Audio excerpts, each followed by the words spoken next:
I watched some instructions on how to better use the flight control systems of the TBM. So hopefully I'll be able to take advantage of those to reduce my workload while flying in controlled airspace. So the first thing that we'll do is we'll load up VATSIM and we'll find some controlled airspace to fly around in. So let me go ahead and show my desktop. Let me clean up some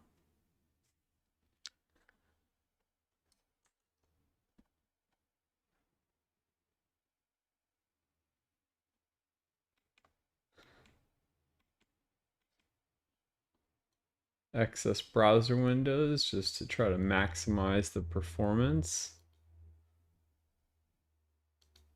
Get my stream channel creator dashboard up and all of that.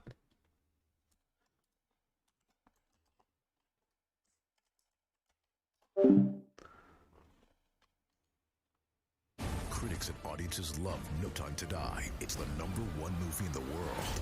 When you're ready. You're late. The stunning, surprising finale that will leave you seriously blown away. So I can moderate chat if I need to. It is a little bit difficult to follow the chat while I'm in VR. I've tried different plugins chat if I need to. It is a little bit that show chat in VR, but I haven't been able to get them to display in a useful place, to be honest. That show chat in VR, but I haven't been able to get them to display. Let's see, place, to be honest. That show chat in VR, but I haven't been able to get them to display. Let's see, place, to be honest. Show chat in VR, but let's see, place.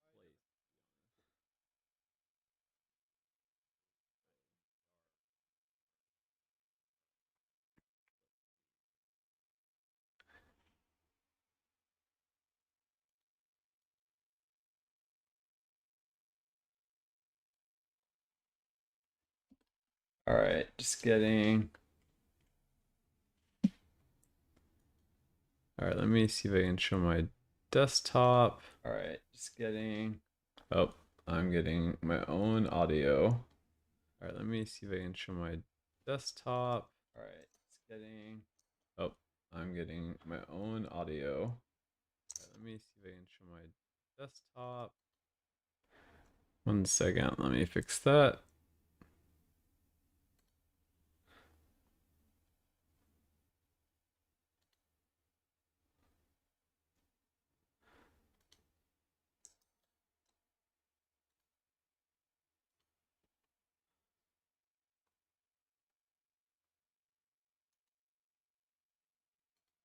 Okay, that's fixed now.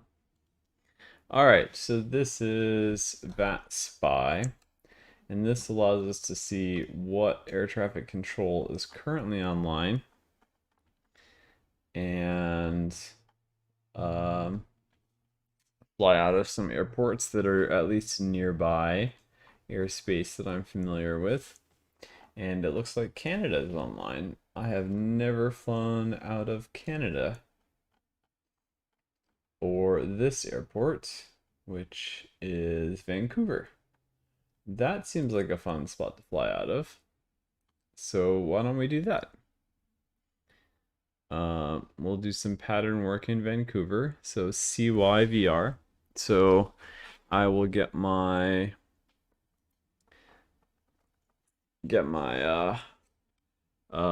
pilot's knee pad loaded up with some basic information about the airport. And I will also get my iPad loaded up with information about the airport. So usually when I'm flying, I write down the airport code name, the verbal name of the airport. So for example, this airport's code name is CYVR. So CYVR, and that is Vancouver. Because I would address them as Vancouver over the air traffic control.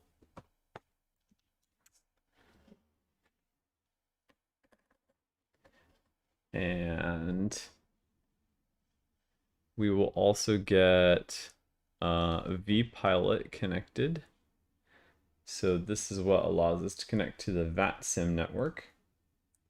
So let's go ahead and select the world map, CYVR, Vancouver International. And then let's zoom in and see where an appropriate spot would be. So we have some ramp parking over here, ramp parking over here. Until I get the ATIS information, I won't really know what so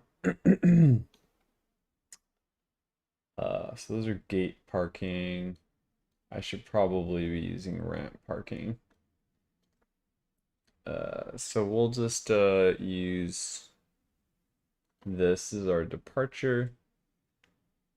And maybe we'll just see if we can fly from here to Seattle or something. Actually, no, we'll do some pattern work at this airport, and then we will fly to Seattle. Um,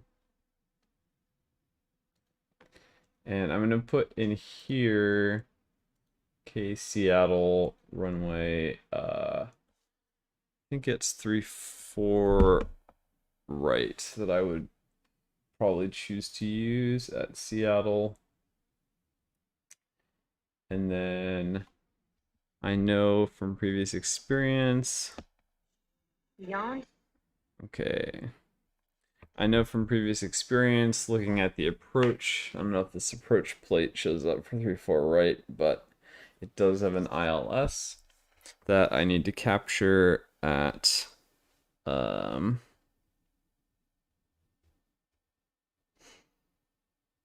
maybe I need to capture it at Buck. So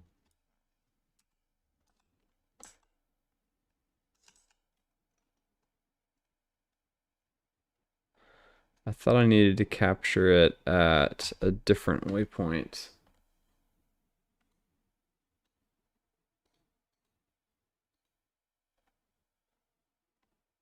Oh, okay, no, that's the I guess the departure. Oh, I think I'm looking at the wrong. So unfortunately, I can't easily. I think it's 1-6 right that I would be landing at, not one.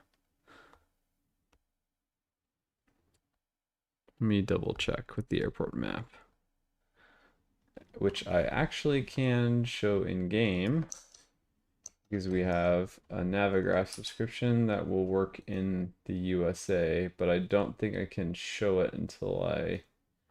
Actually, let me see. See if I can load it online.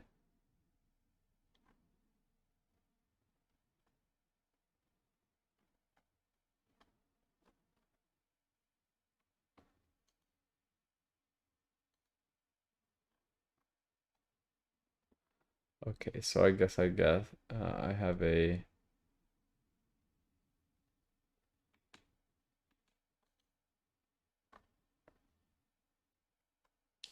slightly older subscription. So let's see if SimBrief can show the airport.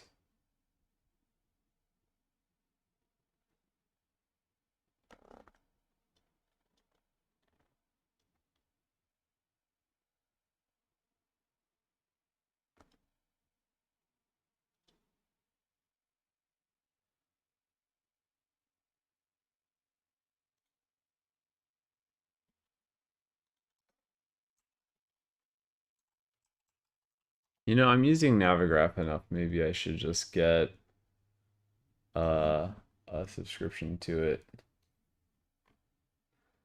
So I do want um, around the world.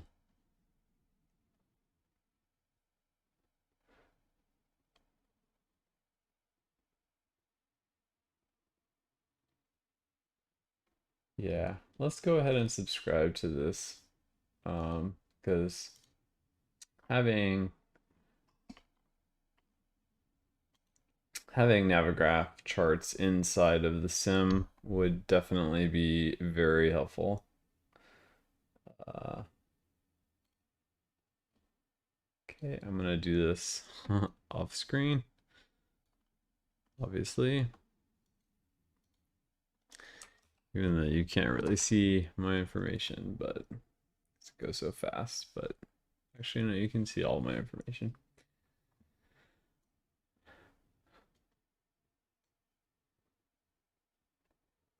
I'm flying enough in the simulator that having Navigraph maps accessible seems like a reasonable trade. For flight conditions, we're going to go live. We'll go live. We'll do AI traffic is off, and then player traffic is on. And we'll just do a direct from Vancouver to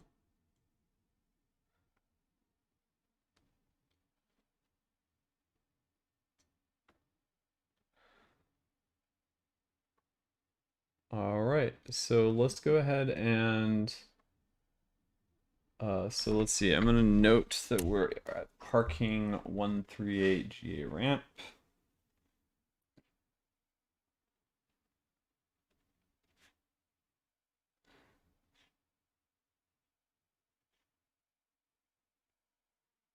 I'm gonna note our call sign, which is November 172 Sierra Papa, and we are a TBM. So we would introduce ourselves using that call sign while communicating with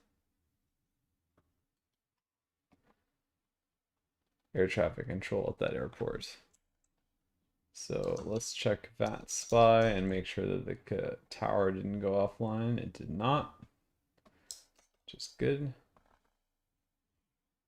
Sometimes towers will just, go offline if there's no one in their airspace. They have nothing to do, right? They're just sitting in front of a computer screen with them looking at an empty radar scope. So if I decide that I want to,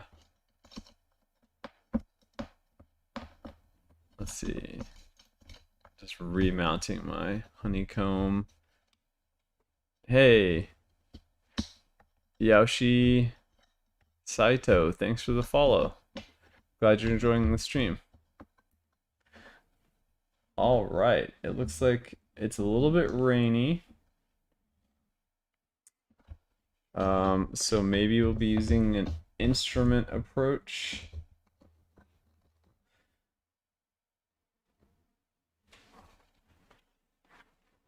To Seattle. And let's go ahead and connect to our we're TBM. Okay. So let's see. Tower should be online. At least, yeah. At least I last saw it online in our VAT spy. Oh wait, no, we just have ATIS here. But that's fine. We have approach departure on 1286. So file a flight plan.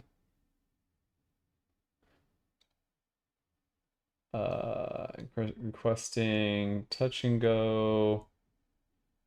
Right close. Touch and go closed. Actually, before we file a flight plan, let's get the aircraft uh, operational and see what the ATIS is saying about the current conditions. And actually, we don't really need ATIS for that because we can and this is why I write it down so I can use VATSIM here. Or sorry, for flight here to pull up the current weather information at that airport. So CYVR.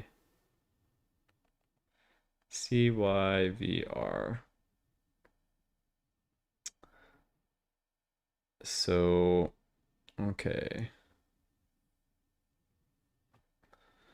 All right, so I have my airport diagram.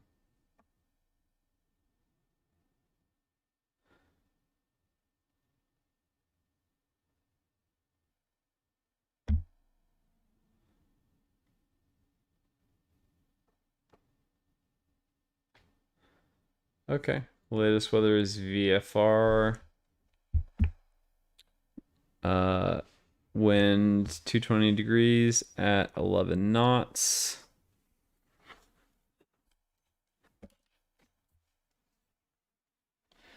So let's see, we have an ATIS. So okay, let's go ahead and get the TBM started up. We can use our checklists just to be thorough and practice. Okay, inside inspection, exterior lights are off, interior lights off, the crash lever should be down, the starter is, let's see if I can turn on the flashlight so we can see a little bit better. And actually, I'm going to go into the game now for the moment. And okay. Starter is off. Not in the abort position, but off. The ignition is set to auto. Okay. The auxiliary boost pump is off. Fuel select is set to manual. AP trims are off. De-icing systems are all off. I can see that from my, I'll just toggle all those on my Bravo flight control, toggle them off. The inertial separator is off.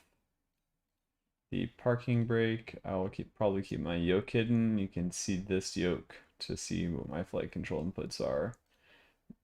My landing gear is down.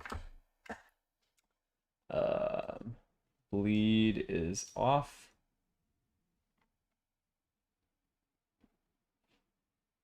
Throttle is cut off. And we can see throttle is indeed in the cutoff zone. You can't see it right from this view. Maybe if I moved over to here, you could see it, or yeah, I think this view shows it, but right here you can see the throttles in the cutoff zone. Okay, fuel tank selector is open and left or right. So okay, so before starting engine, now crash lever is, all right, zoom out a little bit. Can I move up in the cockpit? Yeah, we can. Okay, I like that a little bit better.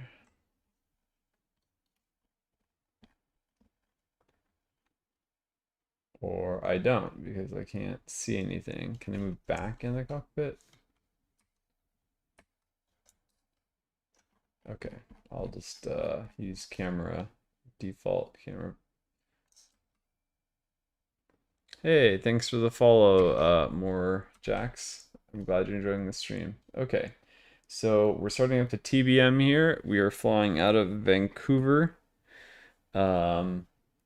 We have controlled airspace that I'll be able to interact with. And maybe we'll do some pattern work depending on what the weather is like. And then after that, maybe I'll fly down to Seattle and see what things are like down there. Well, actually, I live in Seattle, so I know what the weather's like down there.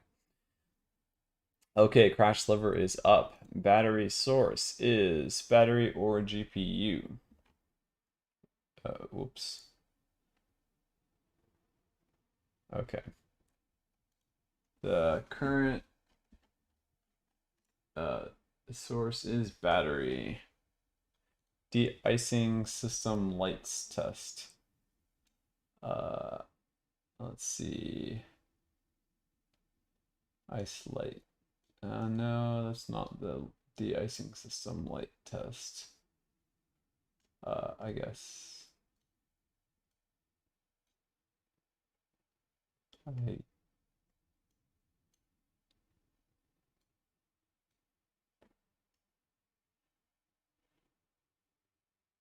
think that's the test I'm supposed to run.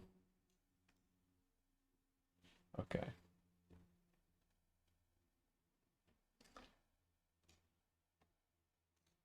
Landing gear. Check lights. And check down. Should I be doing this with my mains on? Because I feel like without... Okay, I'm turning on my mains. I'm not sure exactly how that interacts with this airplane. Okay, there we go.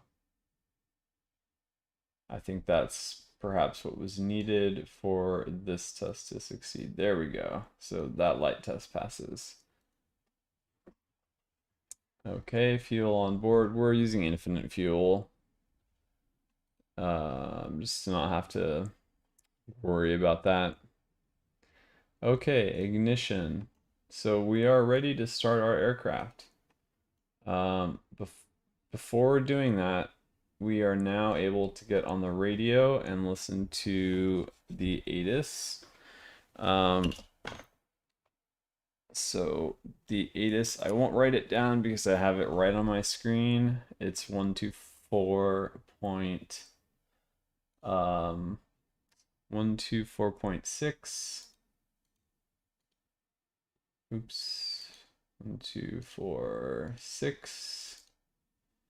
And then my next communication point will be 1286.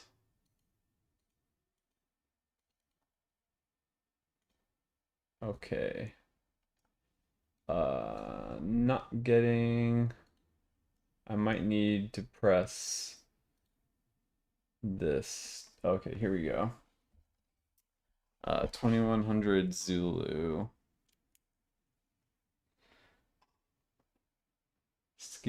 Ceiling 1000 overcast.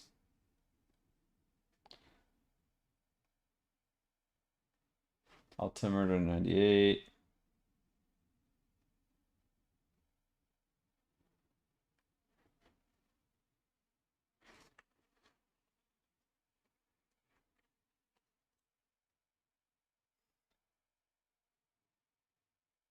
We have information Yankee.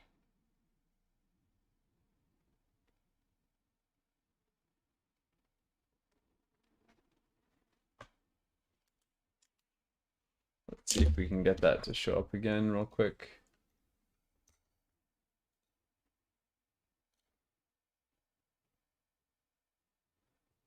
Looks like that plays only periodically.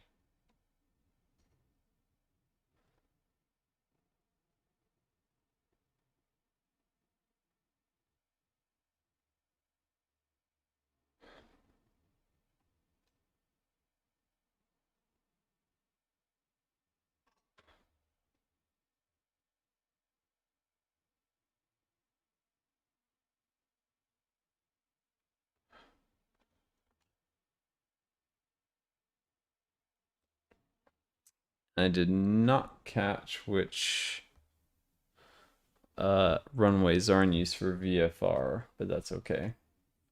I can just ask the controller for that. And we are talking to CYVR approach. So let's figure out how to address them properly. And we will use VATSPY to do that.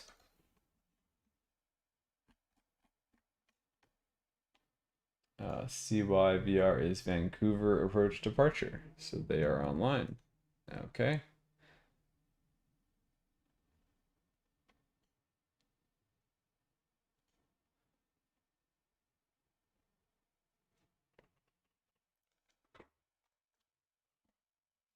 Let's file a flight plan now that we know what the weather is like.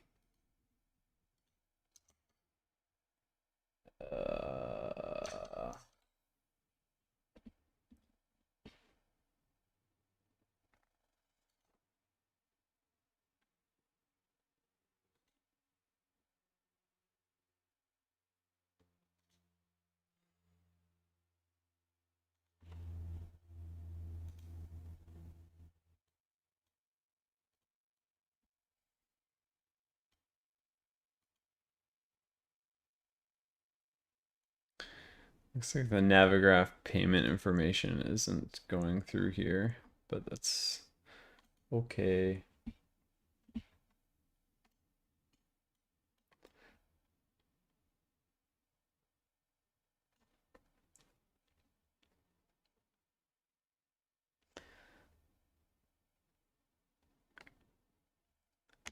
Good afternoon, Sydney approach, TBM November 172 Sierra Papa.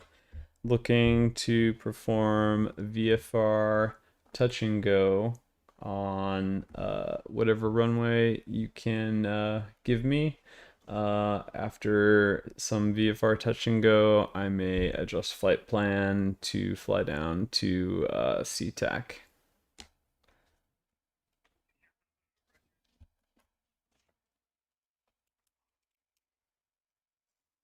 Standby 1.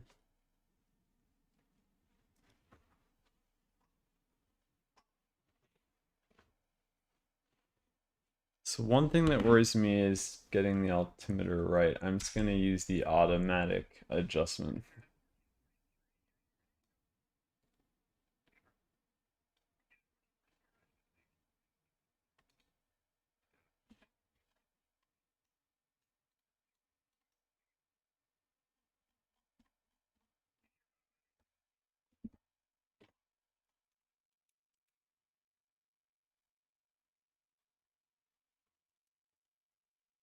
Squawk 0771, advise ready for taxi.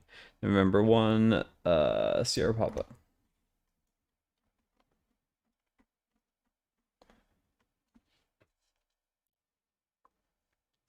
And did I hear you abbreviate my call sign? TBM November 172 Sierra Papa. Okay, so 0771, squawk.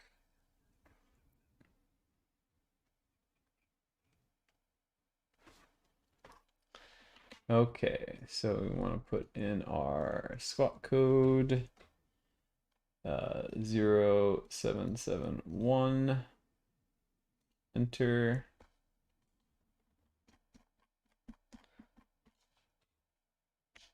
November 2 Sierra Papa, ready for pushback and taxi.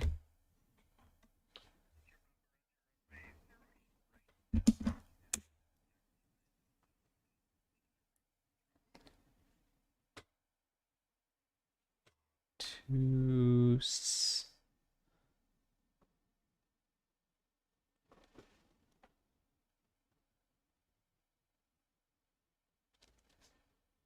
08, right, okay.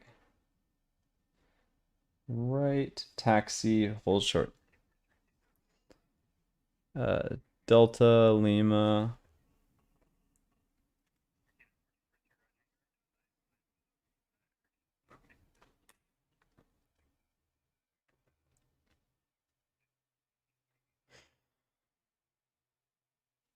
Approach was that taxi via Delta Lima, hold short, runway 08 right.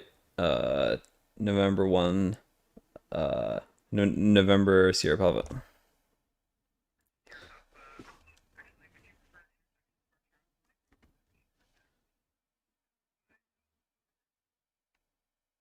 That should be plenty, November Sierra Papa.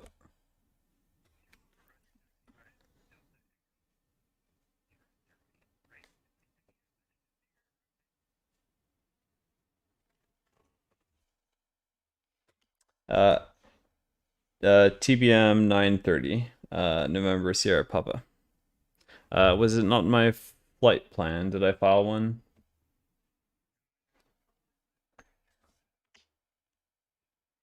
I'll file one momentarily. I think I was waiting to file it to get the ATIS information. I have information Yankee, and then I forgot to file it November Sierra Papa, but we'll do so now.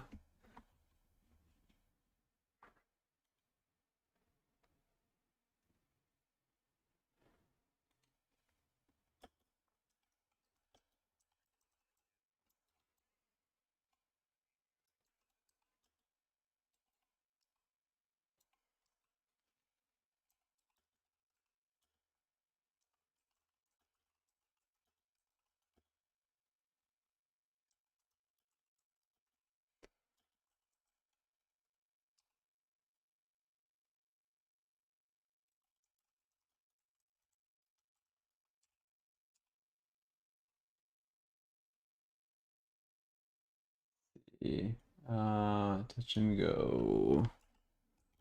Close traffic, student PPL, and new to VATSIM. Student PPL, 5 flight hours, and new to VATSIM. And this airport is C5VR.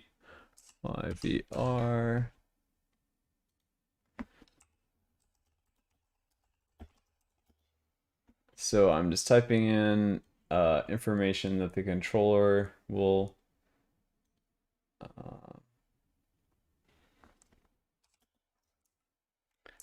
and first time in airspace. Update flight plan to KCN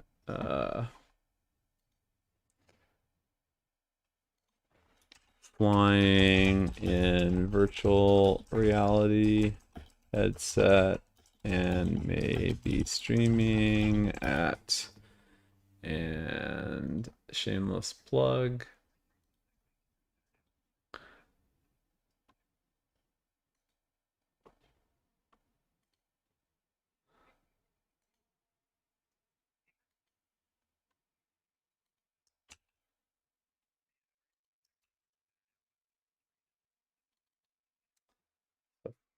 Zulu time would be 2, 3, 4, 5, 6, 7, 8, 9. So we'll do 0, 9, and then 25.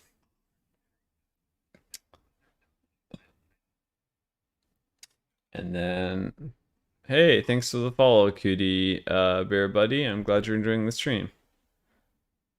Feel free to ask any questions in the chat. We're very, as a novice pilot, we are absolutely accepting of feedback.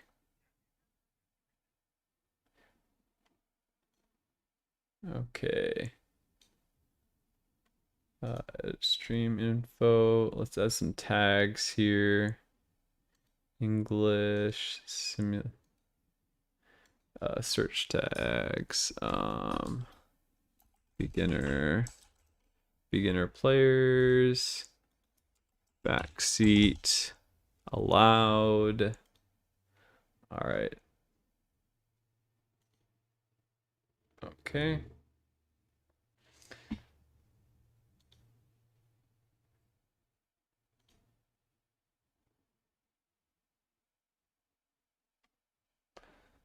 And actually,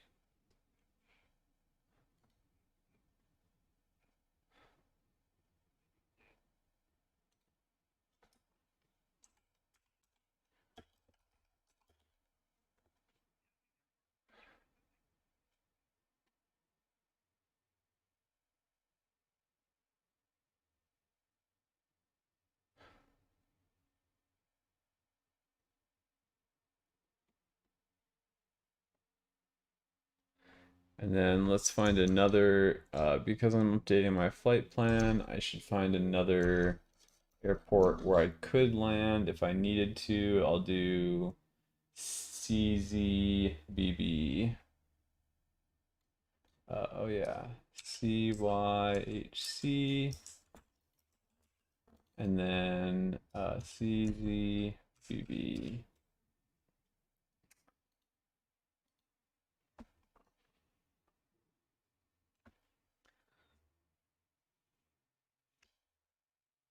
Approach ready for pushback and taxi November Sierra Papa. Flight plan is filed.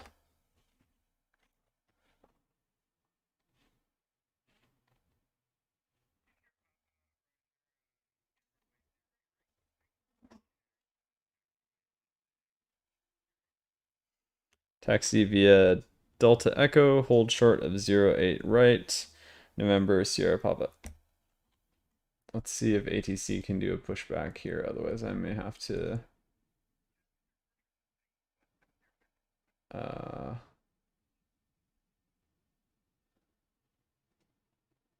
let's see if yeah, cool. Okay. Looks like they do have a tug that can push me back a little bit. I could probably make the turn, but I've crashed into buildings before, and that's never fun.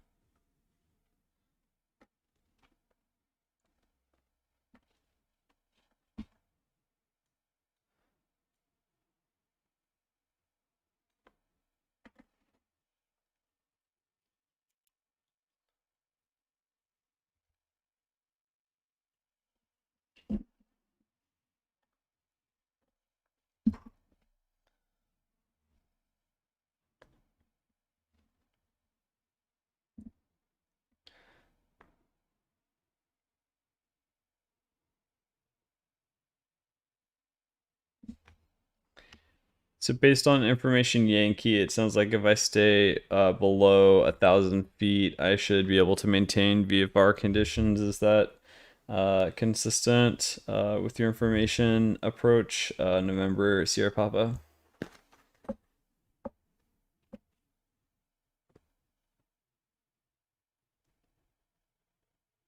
Oh, I'm not on his frequency. Okay.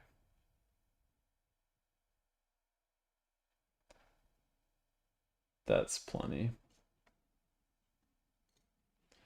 Okay, let's get back on this frequency. 128. I wish we would do a frequency swap rather than just changing what's in the box.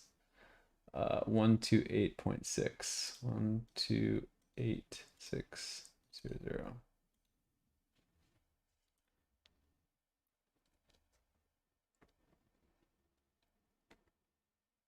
Approach based on information Yankee. If I stay at or below 1,000 feet, it sounds like I'll be able to maintain VFR conditions. Does that match your information? November Sierra Papa.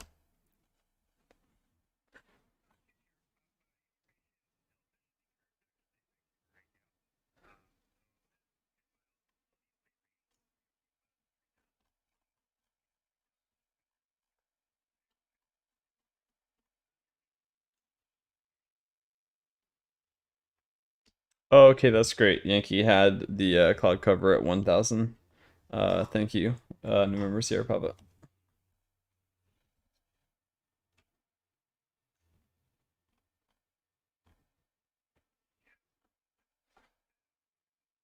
Okay, so we are ready to taxi. So let's see. I have a runway map up,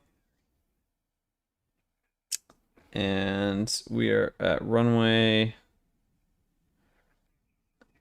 08 right. So, all right, we can now go to virtual reality.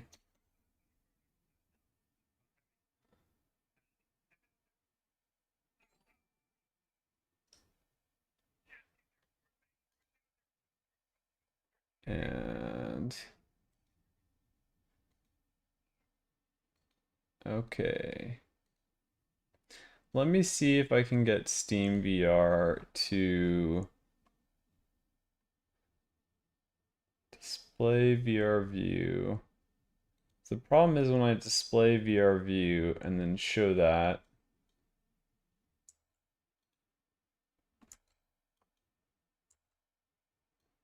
so I'll shrink the game screen.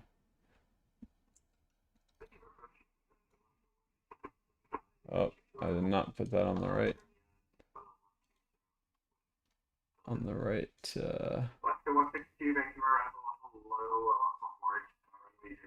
index HMD. Okay. So now we're going to our VR headset here.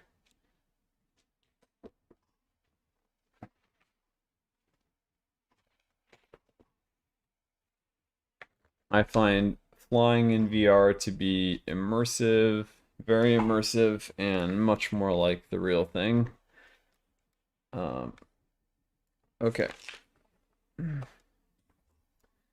get lined up in our cockpit.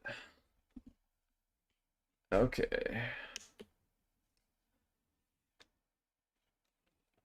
I'm not hearing much in the way of sounds. That's okay. Okay. So what are you guys seeing on the stream? You're not seeing Steam VR. So let me see if I can add that real quick. I've hidden that, that's why. Okay. It doesn't look laggy right now. So hopefully it stays not laggy while we fly. But please let me know if it does become laggy.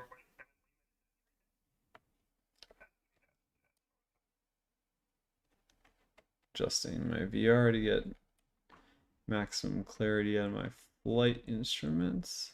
Right about here. Okay. Okay. Let's start the ignition process for the TBM. And to do that, I actually need to select the program. And okay.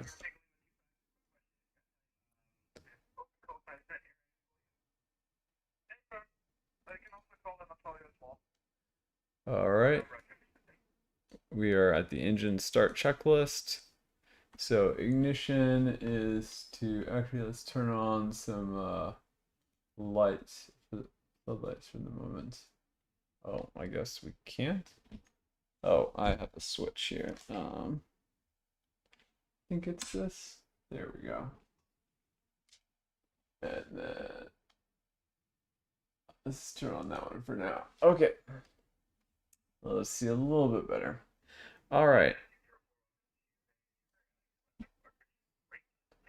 Ignition goes to auto, which it is at. The auxiliary boost pump is on.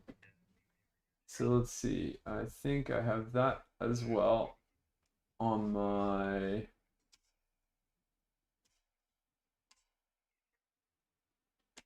Where's my auxiliary boost pump? No, that's not it.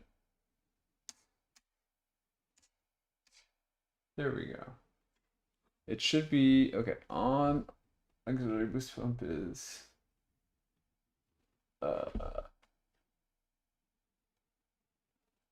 auxiliary boost pump is on. Okay, clear props. All right, clear props, everybody. Everybody around, watch out. Okay. Ding ding.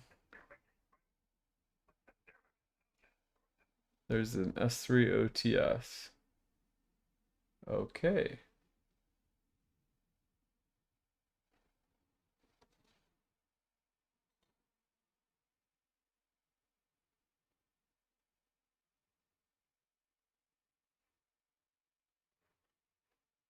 Starter, 2 seconds, then off. Okay. 1, 2.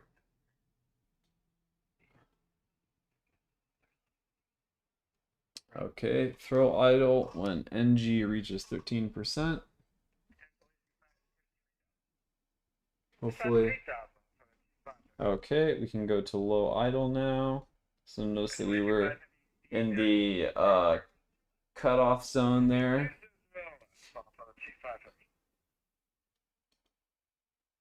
Okay, so low idle, ITT,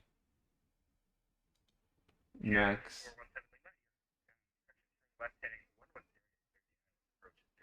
ITT is still rising. NG has completed this. ITT is looking stable. I'm gonna lower the background sounds of our flight control.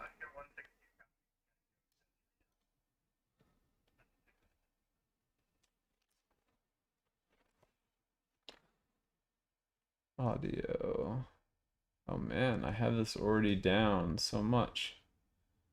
Here, I'm gonna actually put this back, and then I'm gonna use Windows volume mixer just to bump it down. Hey, thanks for the follow. Um, Pat Strato, appreciate that. Glad you're enjoying the stream. Okay, so we're gonna put vPilot down a couple notches here. All right, so how is the stream?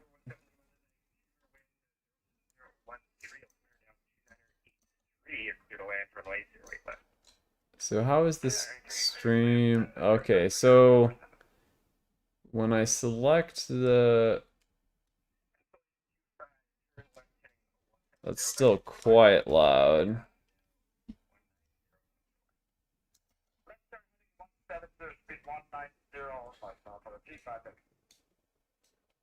Okay, that's very loud. All right. So what I need to do, I think, is bump up the task priority of VR compositor. Set priority real time. Hopefully this helps a little bit.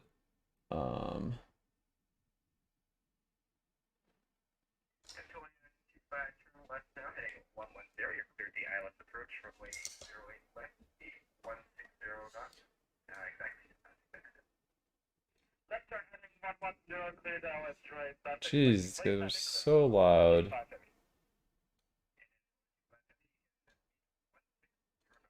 Okay. So let's see if this performs a little bit better.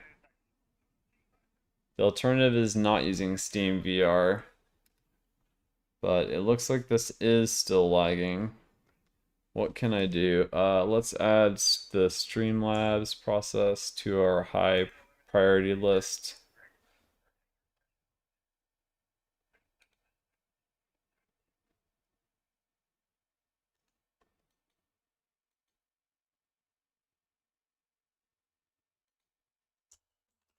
I'm going to set all the Streamlabs processes to that are using CPU anyway to real time.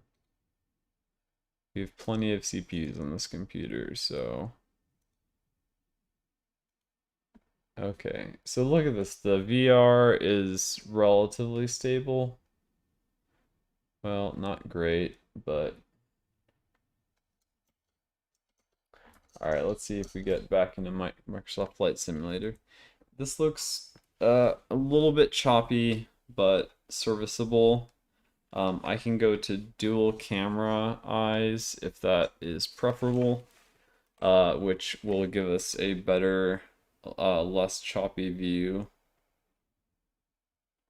But that, here, I'll show you what that looks like. So that would be this. So just let me know what you guys prefer. Okay. Oh, I have my desktop sounds off so you guys aren't hearing all the aircraft chatter. So Thank they'll you, approach on to the 258 fully established on the ILS 08 left. Until 825, roger, thanks. video capture device. That's me. The Microsoft Flight Simulator we'll put here. So if I turn off Steam VR, this is what you would see by default. So the benefit here is it's a lot closer. It's a lot higher performance. But I don't know of a way to show just one eye on the screen. So the stream is a little bit, you know, Alaska might 162, be turn hard right to heading watch. 350, vectors to final. So I have Steam VR enabled. Hey, thanks for the follow, And thank you, Woolio6. approach on to Glad 258. you're Any info on enjoying the the stream. turbulence on the way to final? Until 825, I haven't heard any PIREP yet for any turbulence reported on final. Current wind 07013, altimeter is 2983 now. On to 255, thank you very much. Jazz 417, welcome to Vancouver exit right when able, and how was the ride in? A little bumpy and a little rainy, just 417. 417, roger. And did you have parking preference? Gate 34, Jazz 417. Jazz 417, roger. Exit Mike 3, taxi Mike Juliet, apron your discretion. Mike Juliet, apron discretion, Jazz 417. Until 825, traffic exiting now on Mike 3, you're clear to land runway 08 left, and yeah, they were reporting a little bit of bump, to quote them, on the way in. On to 25 heavy, roger, clear to land runway 08 left. It's a little bit bumpy here as well, so. Okay. Roger.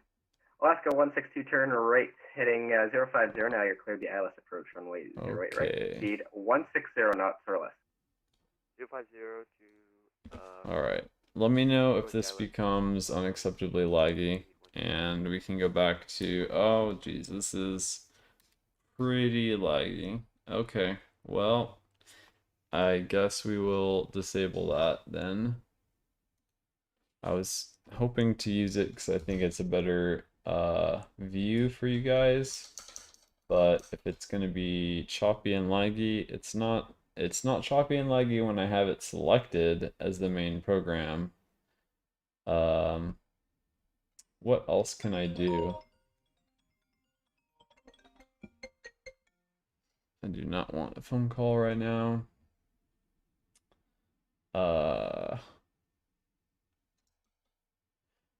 What else can I do to get this working better? So my Microsoft Flight Simulator selected, this goes down. So maybe let's bump Microsoft Flight Simulator down a bit in priority so that Steam VR's compositor can get what it needs.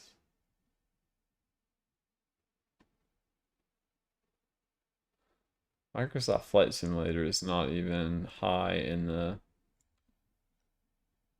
Oh wait, no, I wasn't looking at the top of the CPU list. Okay. CPU list, Flight Simulator, okay. Set priority is, it's normal. So the Steam VR compositor, maybe I need a GPU. Maybe I need a GPU, let me see. Windows set GPU priority. Is that possible?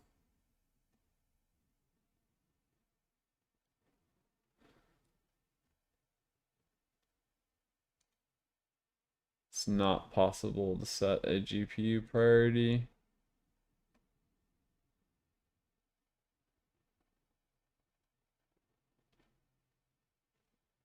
Dang. Okay. Well, I'll fly for now with Steam VR display disabled, and if you guys think that it looks terrible, then I will try to figure out what we can do. So this is obviously, as you can see, a narrower view, but it is actually what I see in my eyes. So composing them together, hopefully you can see what I'm doing.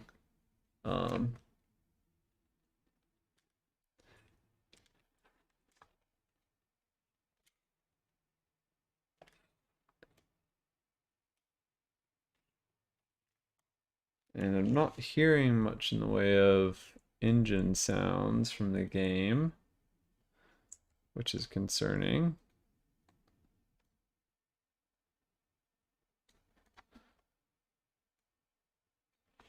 Let's make sure that it's going to the right audio device here. Until 825, welcome to Vancouver. Did you have a gate preference today?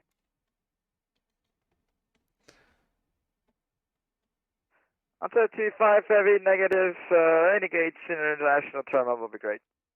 Until 825, Roger, taxi via Mike Papa to gate 70, and the apron will be at your discretion. Mike Papa to gate 70 until T5 heavy, thank you. Let's go 162 to Vancouver, wind 07013, altimeter 2983 now, clear to land, runway 08 left. All bindings. Oh, this is interesting. So right, left, up, down, depth. Alt up, alt down. Interesting. I have not tried that. Let's see what that does. Alt up. Oh, okay. So we can actually kind of move around in VR. That's nice to know. Let's see, how does this look on the stream? Well, it looks like I have a little bit of a compressed view more than I really do in the VR. But anyway, let's see, how do I zoom in? Is there a way to zoom in? I think we had that. We had like this basically. So all of our engine information is looking good. And actually, I can probably just get that by going to like Control 2 to zoom in on that. All right. So oil pressure temperature check is fine.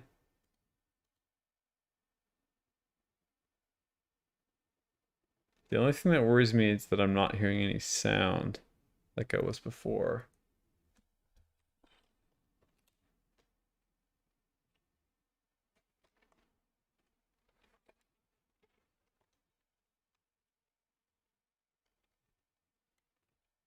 Make sure that the right audio device is selected as the desktop's output as well. A flight simulator is a lot of work.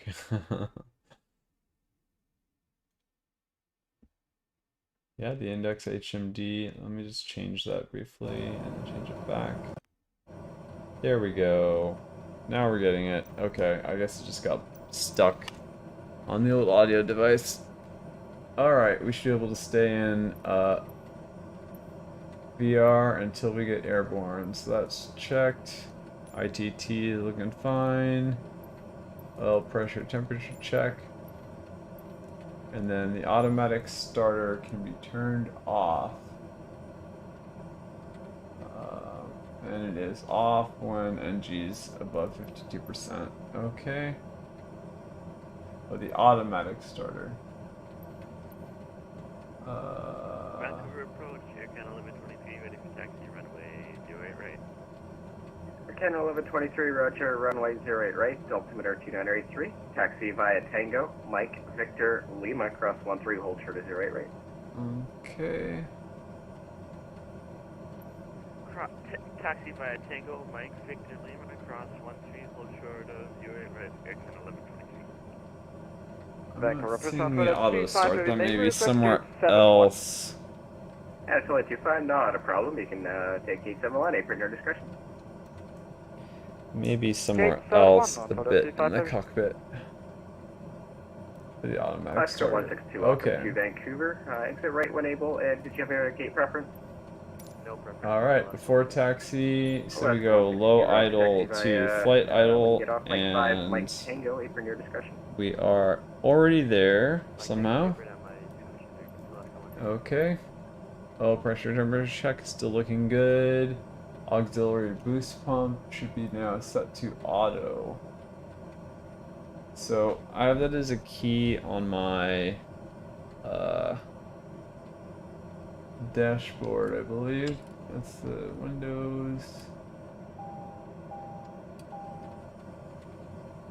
Let's see, where's the boost pump? Nope.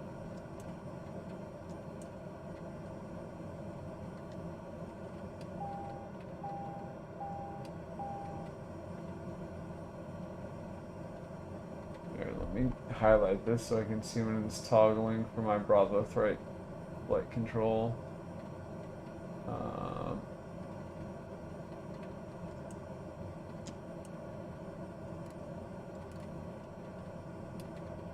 Okay, and this should be an auto now.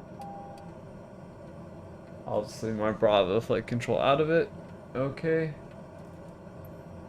Fuel selector should be an auto.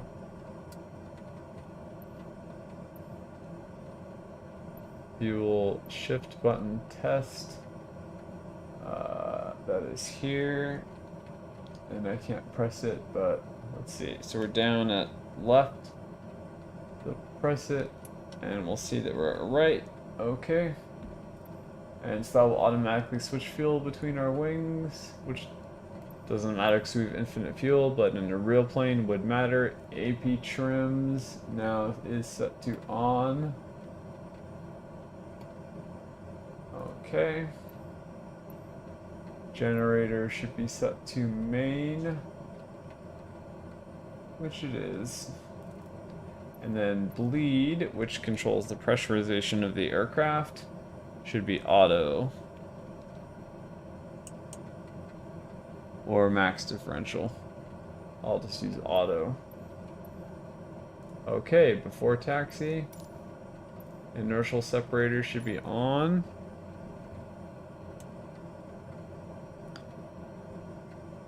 Turn on the circuit breaker light. That looks cool. Flight controls, check that they are free and clear. We'll do that from outside the plane. Alright, ailerons first. Those both look good. Alright.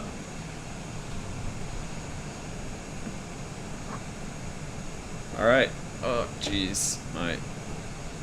I need to stick my rudder pedals to the floor because they are sliding when I input strong yaw controls.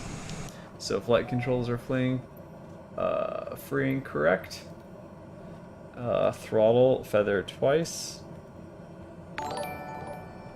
Hey, thanks for the follow. XCV, I'm glad you're enjoying the stream.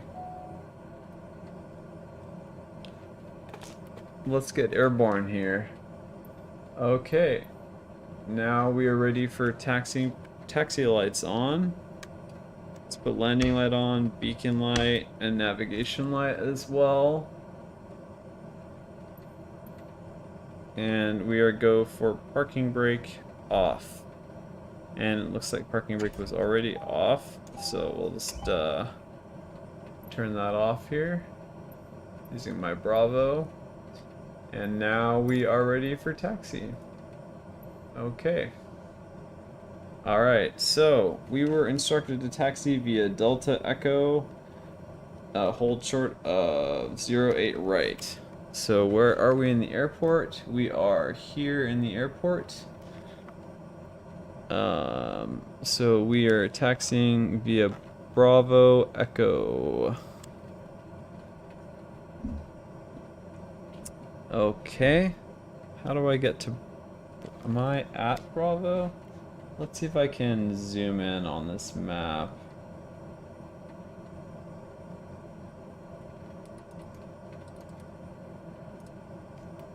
I thought that... Let's see. Well, I can zoom in on this map at least.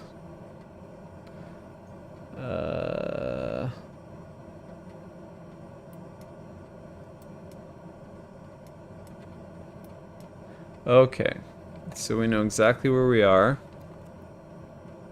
We're in a little box off by Delta. So he said take Charlie. Oh, he said take Delta to Echo. So Delta is that taxiway right next to us.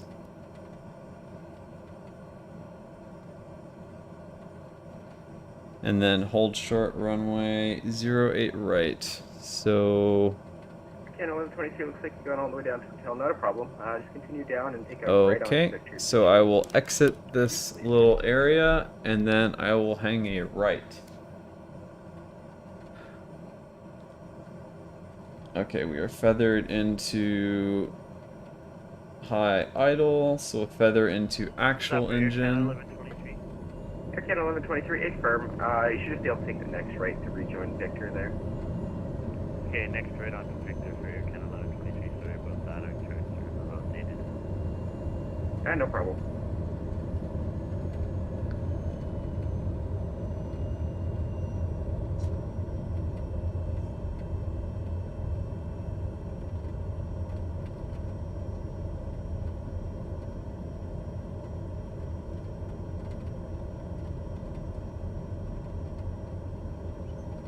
Okay, this should be our Charlie.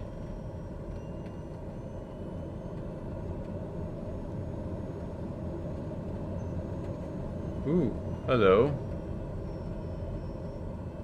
Here, let's get our checklist out of the way a little bit.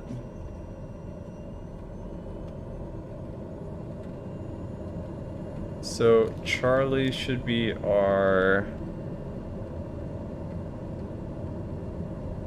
first major intersection, if I'm reading this right.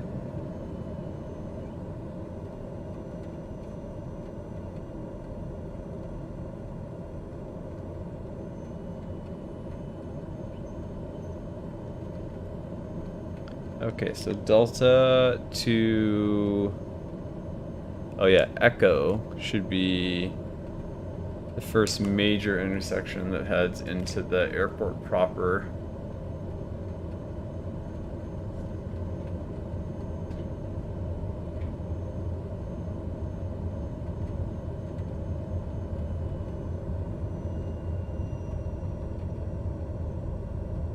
It's not this. That's Delta 3.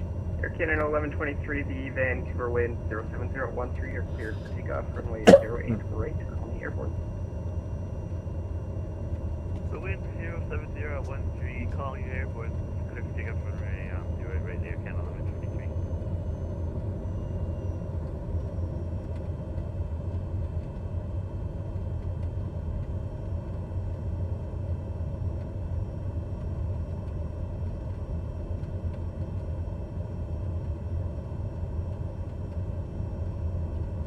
So that guy looks like he is crashing. Yeah, he just crashed. Okay.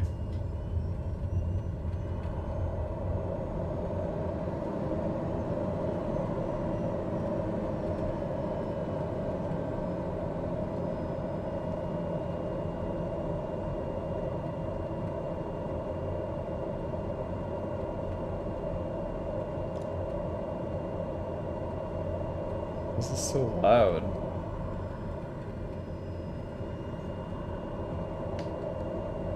Approach, can you confirm that I'm at Echo? I also don't have geometry for the taxiway indicators. November Sierra Papa. Sierra Papa, infirm. That'll be Echo there. So if you just take the left, hold short of the runway, you will see over. Appreciated, November Sierra Papa.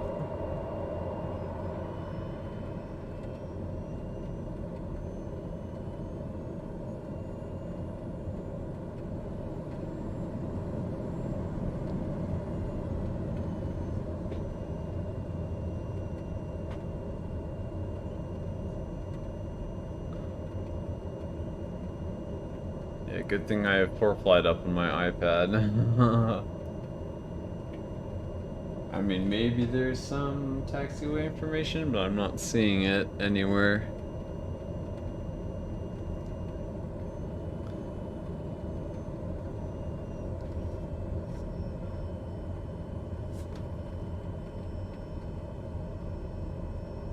Holding short, 08 right, November Sierra Papa.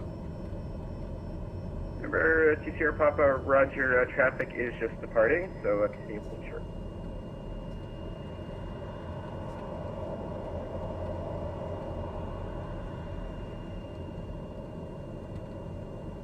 Okay, we can do our before takeoff.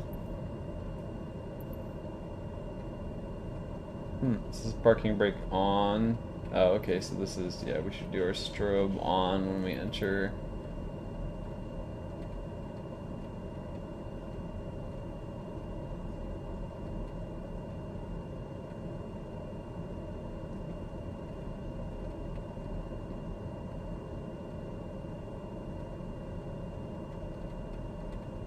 Approach here, can 1123, 1000. Can 1123, you're identified, climb, correction, 16000. Climb 1660,000 Air Can 1123.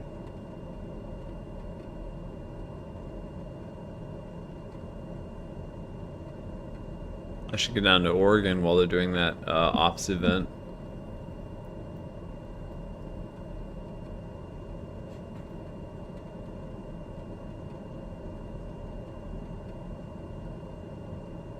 Although to do that, I should probably just land here, save and reload.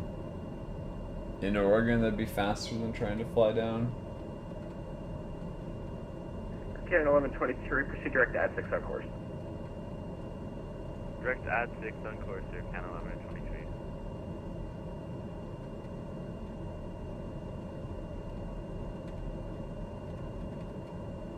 To Sierra Papa, the back to wind 07013, air clear for takeoff 08 right for the right hand circuit.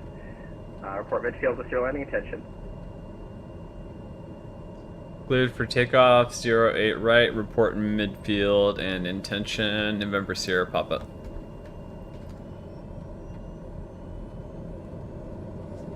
Currently planning to do several touch and goes, if possible.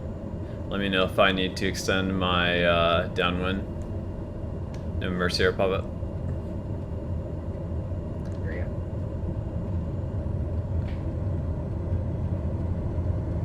I'm not following the exact proper checklist. I think it's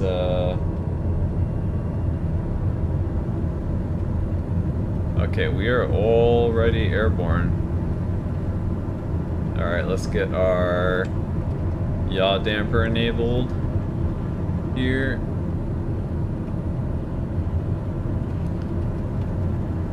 Oof.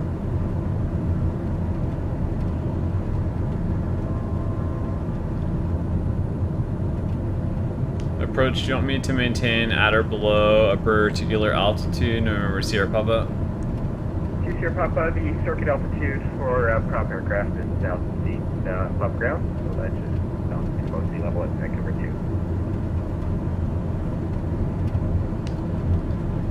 Okay. November Sierra Papa. Looks like my upper limit is constrained by the weather in any case. November Sierra Papa. Ready. Alright, let's do an altitude hold now. Get autopilot on. Air Can 1123 for higher, Unicom 122.80. Altitude hold mode on. Over to Unicom 122.80. Good night. And let's do...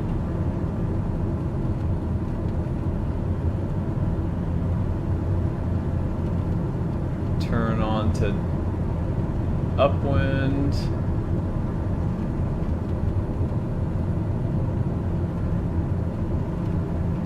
Pull our throttle back because we're no longer taking off.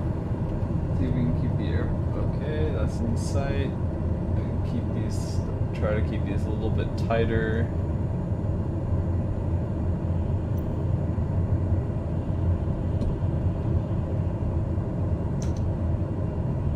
Yeah, landing gear up. Flaps up if they were down. Yeah, okay.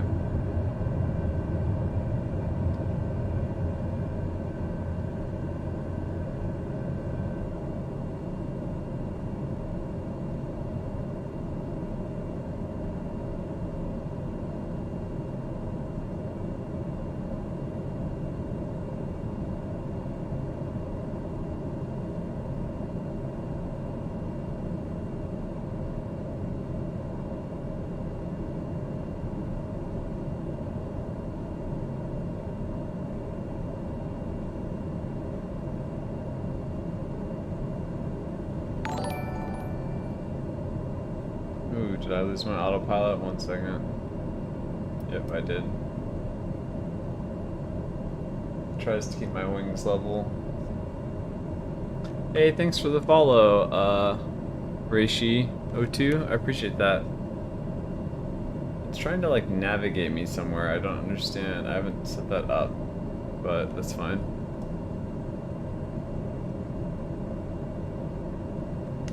Midfield, November 2 Sierra Papa.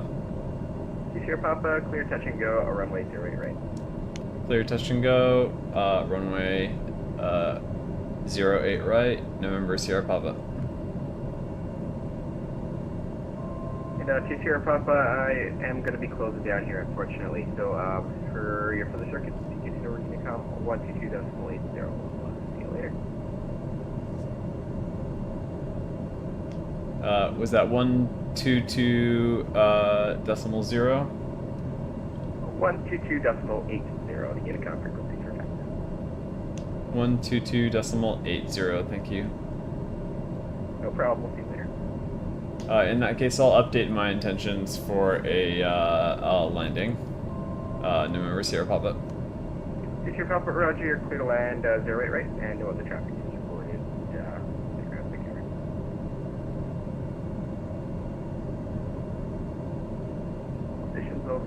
Stations, Vancouver, terminal closing, monitoring, Unicom 122.80, we'll see you later. Thanks for the control. I see other aircraft landing on this runway. Is that player is not on VATSIM November Sierra Papa? Yeah, that's probably it. Okay, we need to get our flaps. Get our gear down. We're a little bit fast. Pull back the throttle.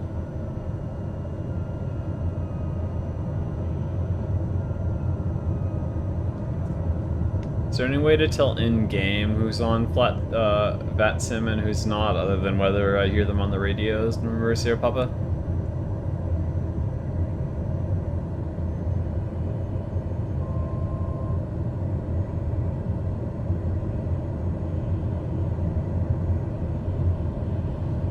Okay, I think he already closed. Okay, I'm supposed to be on center now, which is 135025 is all I'm seeing.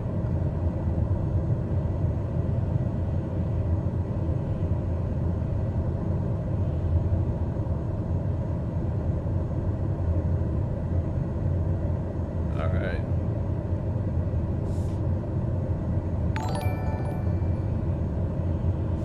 Hey, thanks for the follow. I'll get to you in just a second after I execute this landing, which is not going the best.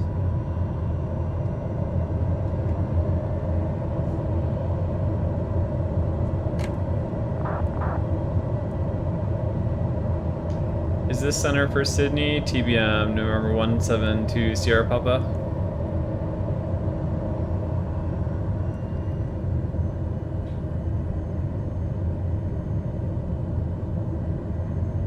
Oh, I think he mentioned monitoring Unicom. Okay. So we'll just... There we go. Alright. We successfully landed. Alright. I'm not going to bother to taxi all the way to GA. I'll just make a quick right here and do our aircraft shutdown procedures.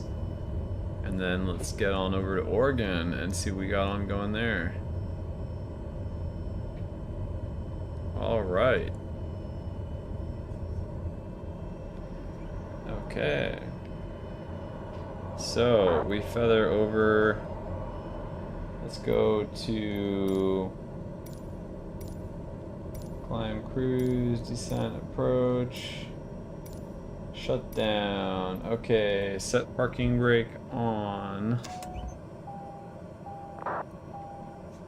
Exterior lights off.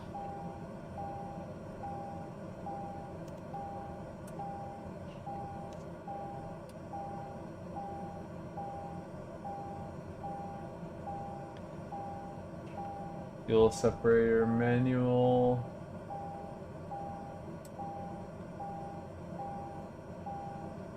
AP trims off.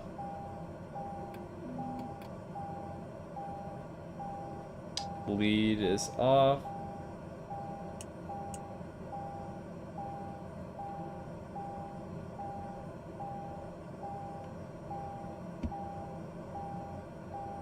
We'll go to low idle for 15 seconds. Aux boost pump should be off now.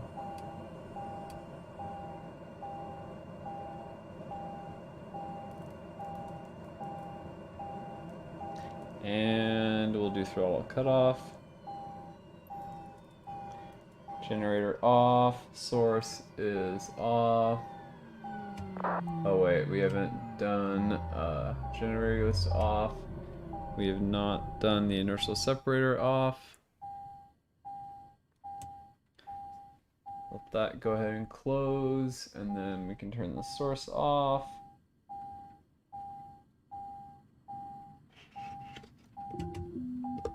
And that source is linked to my battery on my Bravo. And we are done. So we'll go ahead and log that as a very brief flight. But it was a landing, and it was a good landing, I think, or at least a decent landing. So we'll log it in our virtual logbook for sim flights. So let's see. It is 10:16.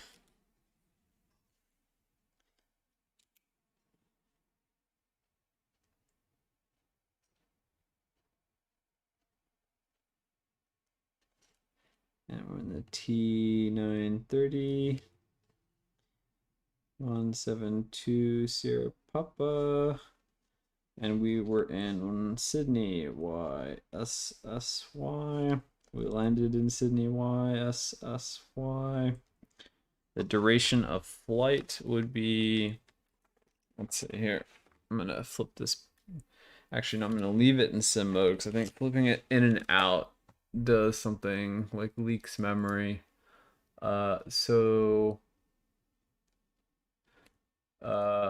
The day is 6 minutes. So I guess I'll call it 0.1. 0.1. 6 minutes out of 60 is 1/10, right? Yeah. This is day landing. So we'll call that 0.1. And VATSIM. ATC. All right. So Portland says they want folks. So we'll go back to the main menu. And we will, all right, let's go to desktop and see what's going on in Portland in VATSpy.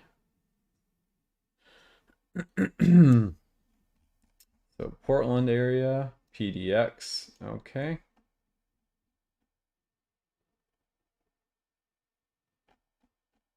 KPDX, all right.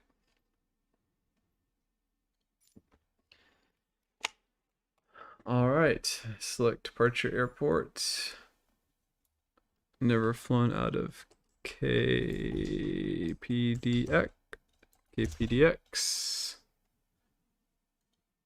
Actually, maybe I have. No, I've flown out of nearby airports. Let's see. Let's find an appropriate parking spot. We'll just set this as our departure. And we'll probably arrive at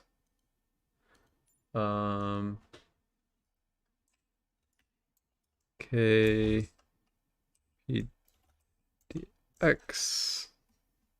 And I don't know if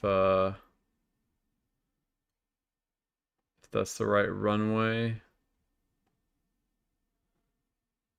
In fact, I'll just leave this blank, because I think it just messes with things. So I have a departure point and no landing point. Okay, let's fly. So I'm going to close and reopen vClient because I found that sometimes reconnecting just doesn't work. I don't hear the controllers. So we'll just reconnect here as our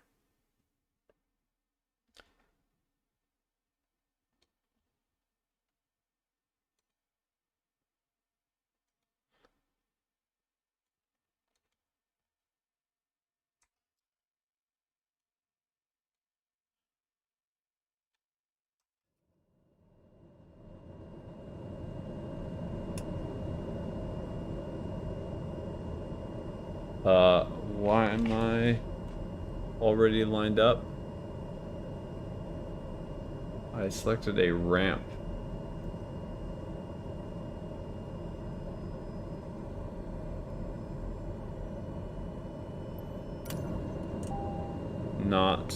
I did not select that. Okay, back to the main menu.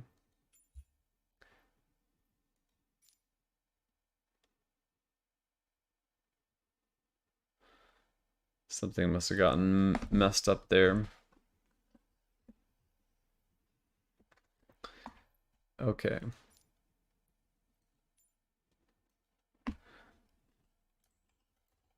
KPDX. Portland International. Here, let's set, maybe this is our departure. GA small, that seems appropriate.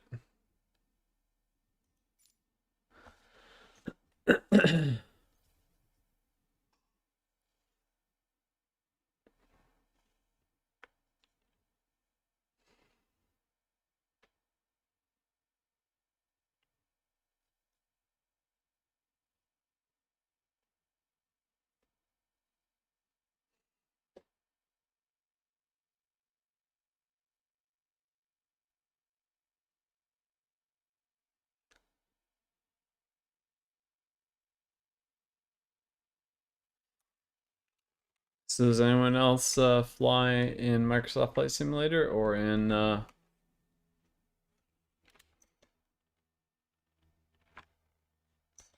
let's see. Let me get my chat open. There we go. Okay. There we go. Ready to fly. All right. Now we will connect. So these are, again, we're using vClient here. Trying to move it over so you can see. So go ahead and connect. Same call sign. Let's use a VATSIM to find a nearby airport so that if there's like an emergency closure, we have backup. Okay, so we are in KPDX. KPDX backup airport is KVOU. KVOU.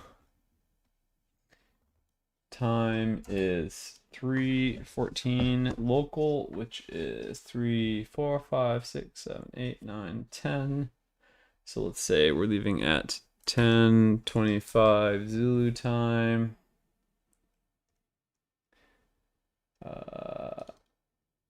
Time in KPDX airspace.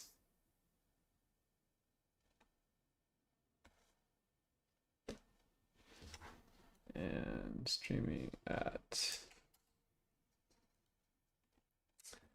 Okay, so we'll file a flight plan.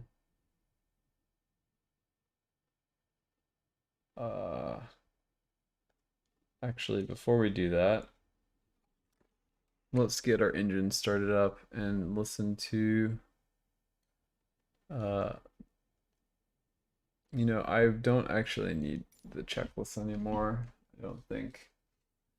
All right, let's get our mains on. Auxiliary pump, put to auto, fuel goes to manual. We'll put AP trim to on. I'm not going to test that because the aircraft is designed not to break. So we should be pretty much. Pause system test. Okay. We should be pretty much ready to go. I'm going to turn on beacon, landing lights, and not nav. Everything but taxi and strobe. Make sure that my parking brake is synced with my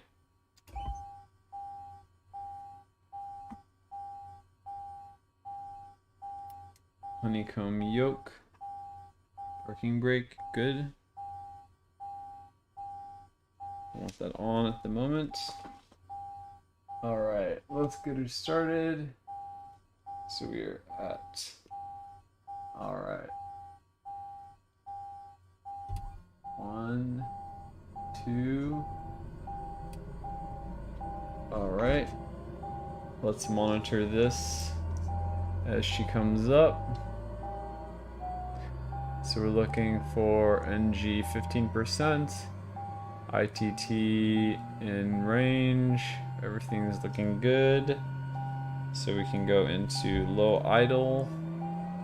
And now we're looking for NG above 55% with other parameters nominal like oil pressure, oil temperature, ITT. We're nowhere near the max on that, or torque. Well, torque would be more for takeoff. So it looks like we're good. So we can now move into high idle.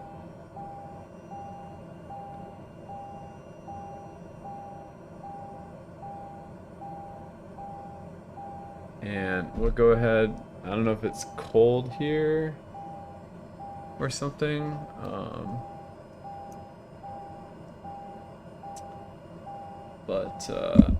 Yeah, let's just move a little bit over to the right in VR, a little bit back. Although I guess that makes it a little bit harder to see the instruments, doesn't it? Okay. So now let's get on the frequencies and get our ATIS. And that's done using our vPilot. Where did vPilot go? Okay. Oh yeah, I was gonna file a flight plan.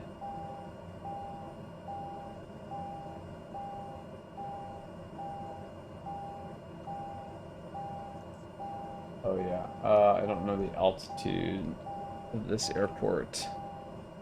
Altitude is basically ground level, so that flight plan would be fine.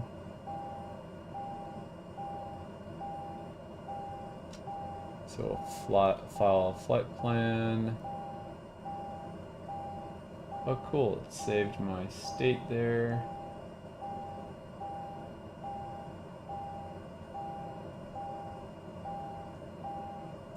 Flight plan filed. Alright, now let's see, 128.350. for our ATIS. I think it's 4. Camera 4 to get down here. 1, 2, 4, 8, 5, 0. Oh, I was already on the ATIS. Okay. I'm not hearing ATC, so I will just tune. 5 Bree Zulu. Web 050 at 6. Visibility 10. View clouds at 4,000. 30,000 scattered. Temperature 19er. 2.9er. Altimeter 29907. Departing runway 10 left and runway 10 right. Landing runway 10 left and runway 10 right. Visual. ILF. Area navigation approach is in use. North to airmen. VFR aircraft say direction of flight. AFSC in use. Operate mode B on ground. Information. Hold short instruction. Alpha. Advise on Okay. initial contact. You have information Lima. Lima. Okay, I misread that. Portland International Airport 8 is information Okay, Lima. PD. 215 Bree Zulu. Okay. Web 050 at 6. Visibility 10. Alright. View clouds at 4,000. 30,000 scattered. Alright, let's get Temperature on 19er. to the 2.9er. Altimeter Portland 29907. Departing runway 10 left and runway 10 right. Landing runway 10 left and runway 10 right. 124,350. Visual. ILS. Area navigation approach is in use. North to airmen. VFR aircraft say direction of flight. Frequency cancellation of IFR flight plan, or if you're going missed. Remember, call off disregard, runway 25 clear land. 25 clear land, and we got to go inside TBM930. Okay, these guys are a little bit quieter, so I'm gonna bump up their audio here. I don't know why the servers are different, but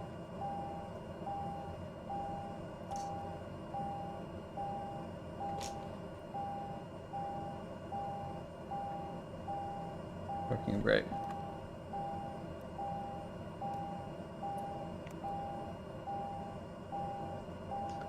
Good afternoon, Portland. TBM November 172 Sierra Papa for VFR touch and go in closed traffic on any available runway. Number 172 Sierra pop-up on our approach, squawk 1653.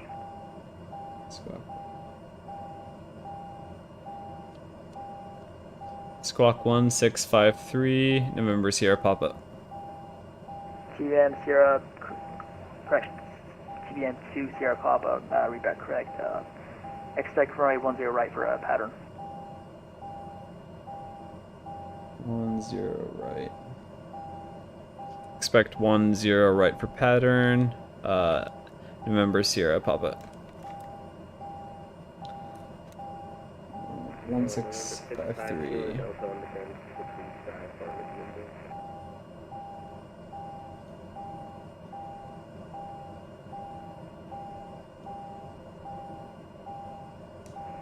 Number 65, Kilo Delta, Portland approach, standby number 1.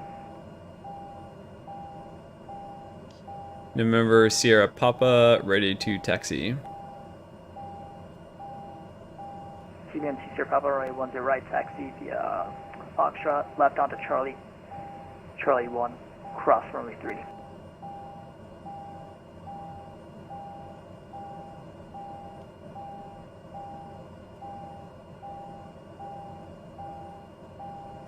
Left onto Foxtrot, Charlie 1, cross runway 3.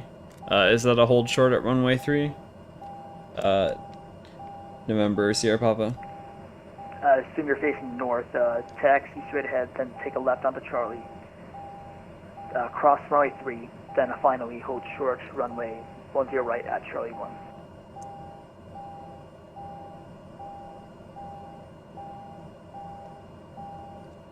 Taxi Foxtrot to Charlie 1, cross runway 3, hold short, runway 10 right at Charlie 1, November Sierra Papa.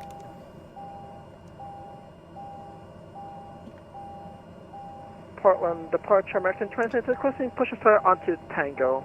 I'll bump that volume down just a little bit. So you got to be ready to write all that stuff down. Closing in 5 minutes.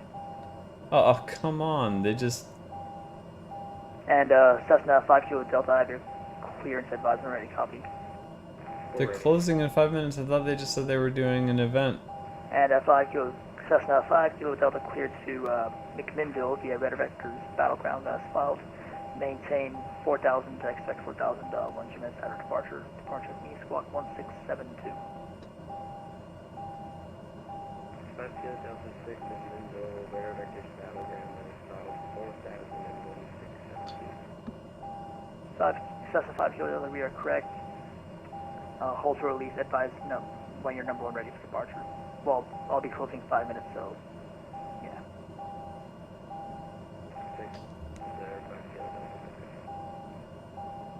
I thought there was a network broadcast event saying that there was an event happening here. You're closing in 5 minutes, November Sierra Papa? A for mine, I'm closing 5 minutes. To the broadcast set until 22:30 Zulu, so that's 4 minutes from now.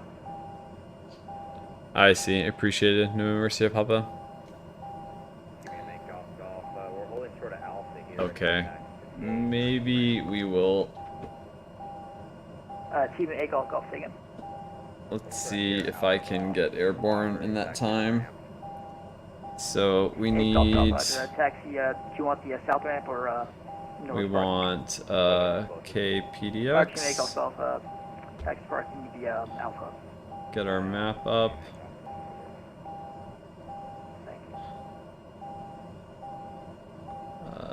Taxiways. Okay. So where are we? In the airport. So we're right about there. And I was told runway 10 right. So just orient my map so it matches my... Okay, so I'm here. So 10-0 right is... Void if not off by 2235 Zulu, if not off by 22350, advise 10-0 right, okay. So I just Charlie, okay. So I just head out, basically left, and go to Charlie, okay. And Cessna 5 Kilo Delta, I will be closing at approximately 2230 Zulu. So I'll let you know.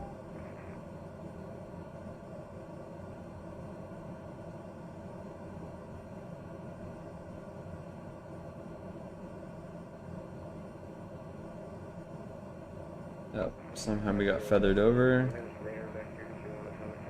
Oh, I think I don't have flight sim selected. Okay. Cessna 5 Kilo Delta, Roger, if you could fly roll headings. Okay. Now we can control. Alright, let's get onto that taxiway. These guys aren't collisions, because they would in real life move. So let's just double check that we're heading, yeah, towards 10 right. So this is our taxiway Golf. Portland approach, before you go away, could I get a radio check, Golf Tango Yankee Juliet? Cessna, Charlie Golf Tango. Charlie Golf Tango Yankee Juliet, diary 5. So Charlie 1.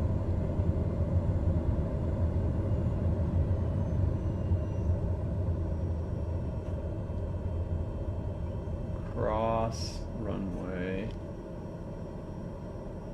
3, okay.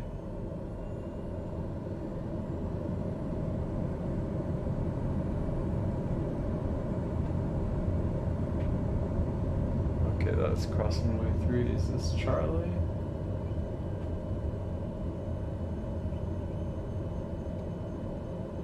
is also Charlie. Okay. No. Alright. Let's taxi all the way down. Roll November 65 Kilo Delta through 600 for 4,000 runway heading. Put our strobe on for a second. Guess And this. Cessna 65 Kilo Delta. We'll taxi a little bit fast here. Just so we can try to get airborne before this guy closes. Cessna 65 Kilo Delta, making contact 1 mile east of, correction, west of Battleground. Cleared direct to Newburgh.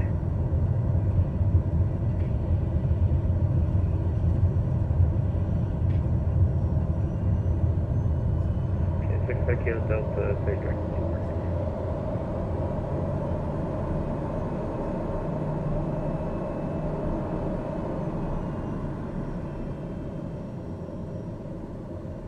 And 65 Kilo Delta, verify said 1 mile east of Battleground, or west of Battleground, that shows about 10. 5 Kilo Delta, I said 11 nautical miles. Roger, thank you.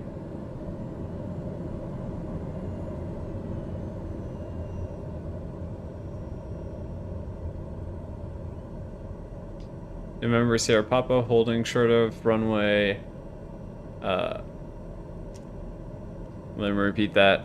Approach holding short of runway 10 right at Charlie 1, November 1, Sierra Papa. TBM 2 Sierra Papa, I'm hopping off at the moment. Broad approach going offline. Monitor Unicom 122.8. Monitor Unicom 122.8. November Sierra Papa. Cessna 5 Kilo Delta, polar approach is closed. Monitor Unicom 122.8. Alright. We'll just do that real quick. Cessna 5 Kilo Delta, you with me? Plug that in. Cessna 1 Bravo Kilo, polar approach is going offline. Monitor Unicom 122.8. Am I clear for takeoff before you go offline? November Sierra Papa. 2 Sierra Papa, window 0506, right, what's your right? Make right close traffic, clear for takeoff. Appreciate it, November Sierra Papa. Right, close traffic. 1 Bravo Kilo, are you with me? November 751 Bravo Kilo, are you with me?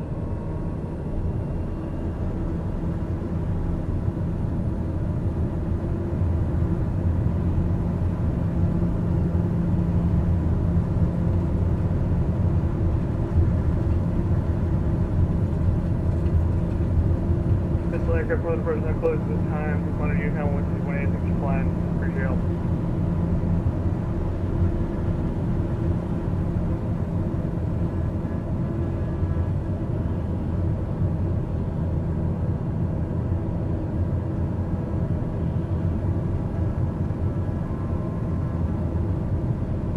Alright, and so altitude we want at 1,000 feet.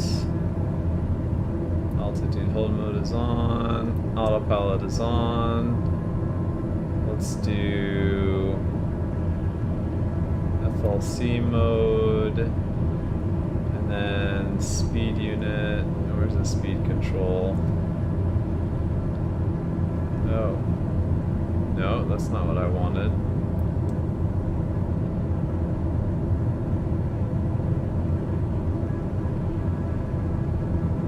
Okay, we're going fast. We have our, do our flaps up? We have our landing gear up.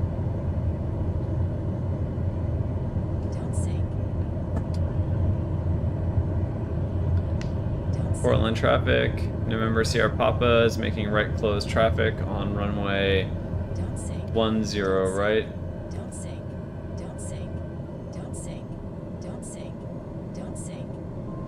We'll just do one landing here and then find another airport that has active control. Let's get up a little bit higher here.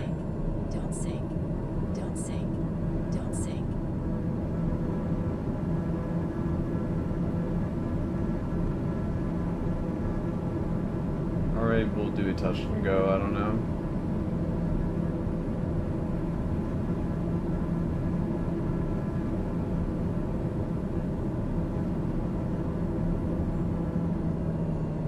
Not too much higher, too much faster though. So why... Okay. On... Autopilot hold. Should hold my altitude here. Why is it not? Vertical speed on. Vertical navigation on.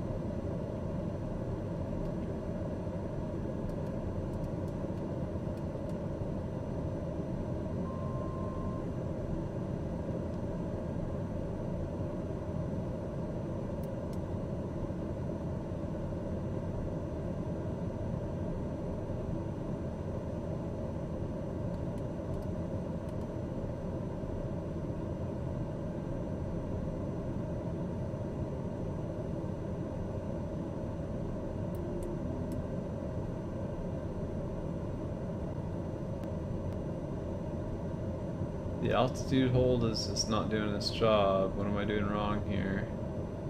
Speed control, okay.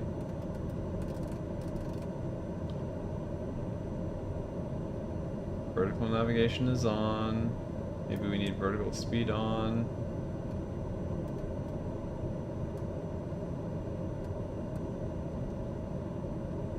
There we go.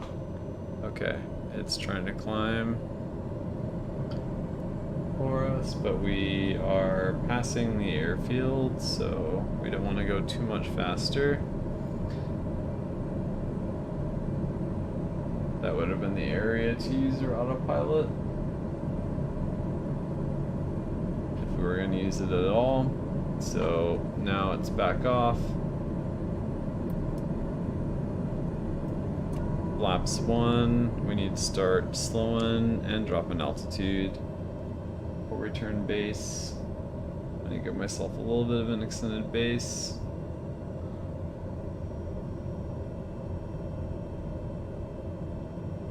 We could pause here and see if we can catch an ILS.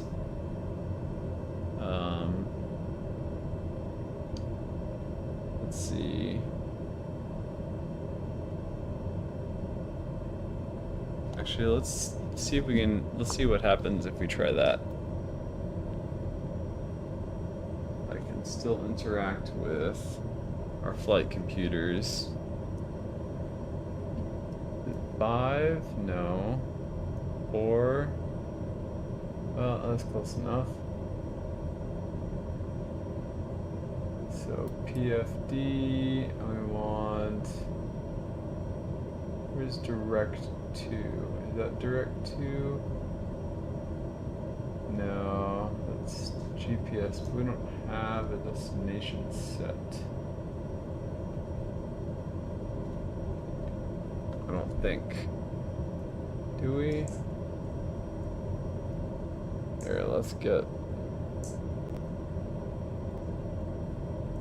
over here a little bit. Just zoom in manually. Okay. I think we want PFD. Let's just double check all these. Here we go. Nav. We want direct to. I thought there was. You could get nearby airports in one of these screens.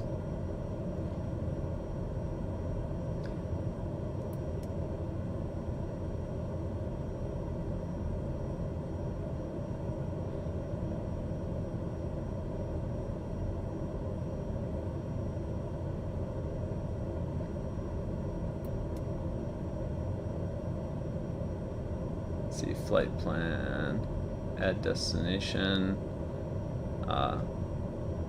okay,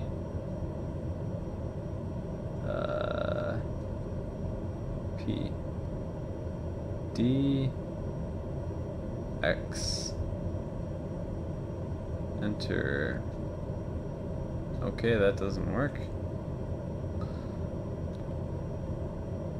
Back, direct to waypoints. Select waypoint. Okay.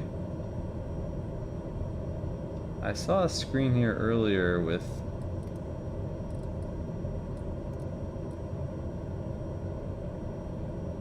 nearby airports and nearest, okay, airport. Portland International, okay. Insert in flight plan. Insert at end. That's nice. It doesn't give me the runway though.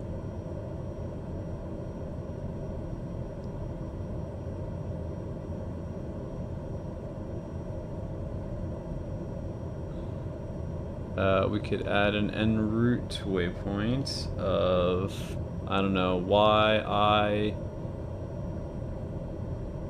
PBU.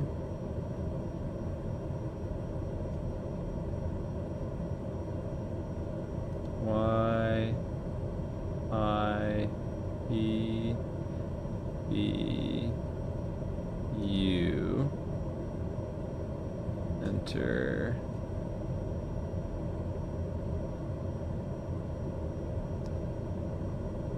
Distance is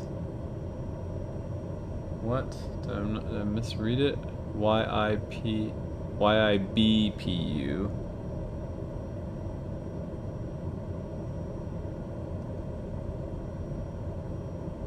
Remove waypoint. YIB.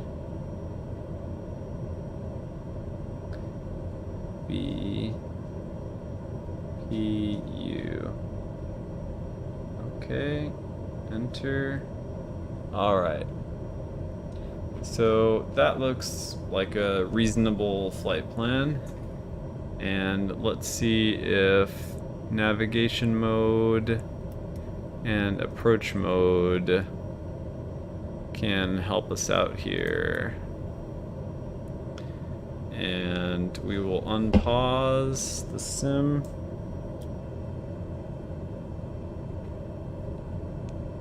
Okay, it's implementing the turn for us. And just move where we are in VR just a little bit.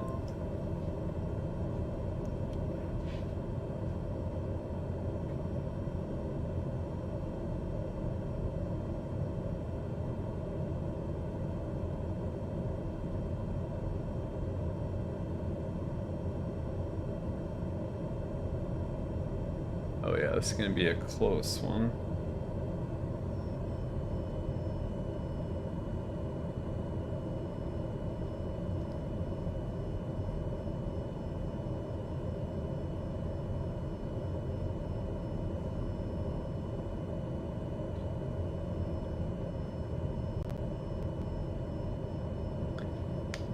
TBM November 2 Sierra Papa on final for runway 10 right. Stall. Stall. Stall. Portland traffic.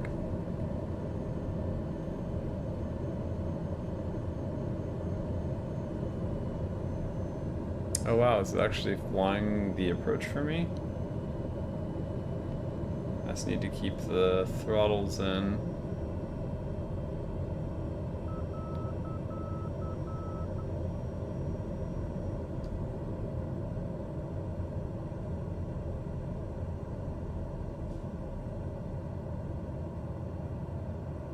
Okay, we'll need to get the autopilot off here. And do the rest of this by hand, but it did a pretty good job of getting us where we are. Landing gear. Landing gear. So this should help us dump some speed. I'm a little bit high. Stall. Stall. Stall. Stall. Ah, we crashed. Damn. Okay. We were a little bit too high there when I activated landing gear. That's the trouble with the turboprop. Okay, we're back to the main menu. Let's see what else we have in terms of VATSIM. VATSIM's always online somewhere.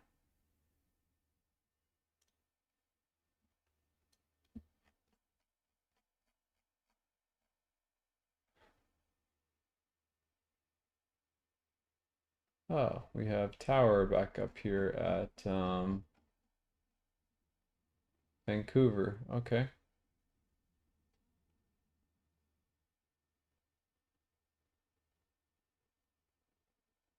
Why don't we head back up to Vancouver? Or let's see what else is online. Oh yeah, we have a lot of US airspace online.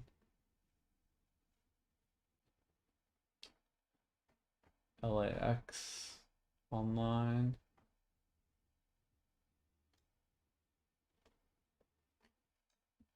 In a busy airspace.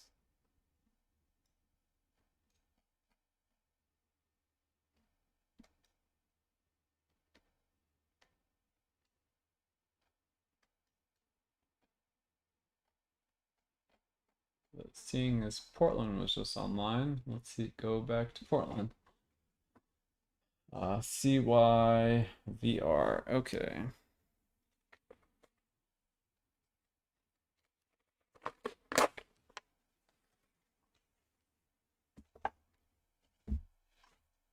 Right, CY VR, Portland.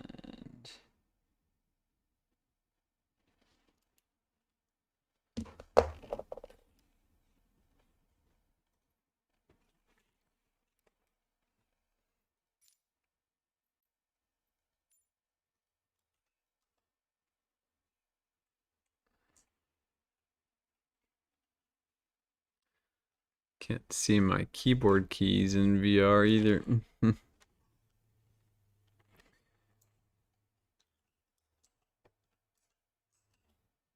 Vancouver International.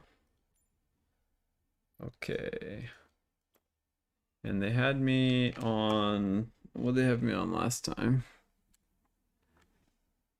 They had me on runway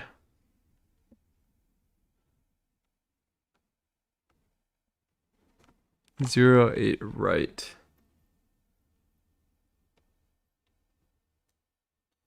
And that's this guy. So why don't we park over here?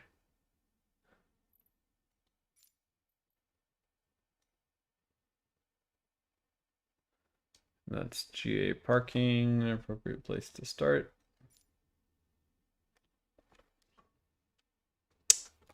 We'll restart VATSIM or vClient to make sure that it connects.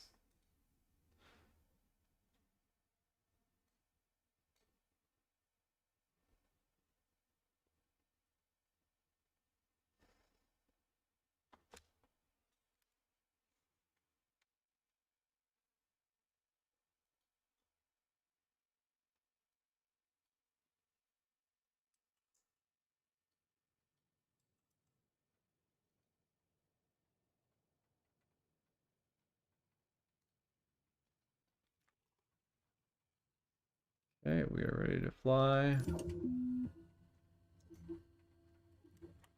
Okay, let's connect to VATSIM.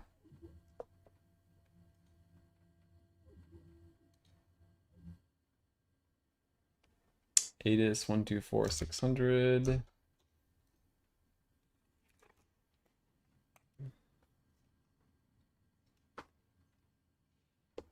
Oh, looks like my masters are still on from before. TAWS system test. Okay. All right, let's get going here. I think it should be auto.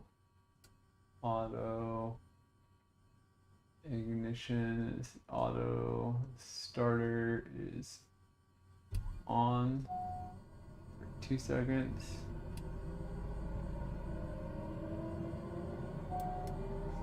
Monitor as it comes online.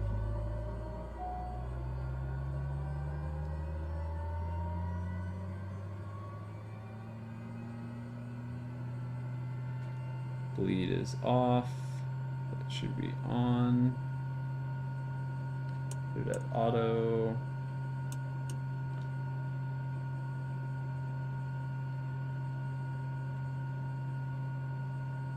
Okay. NG's at 20%.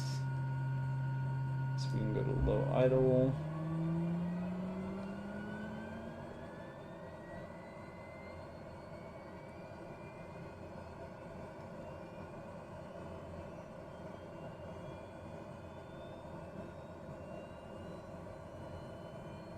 Alright, past 55, so we can go to high idle.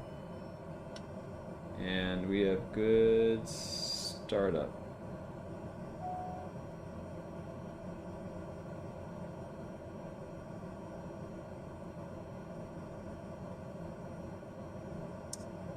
Minimums.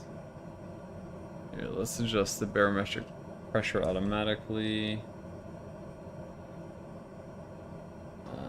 So minimums are going to be at about, let's just say 20 feet.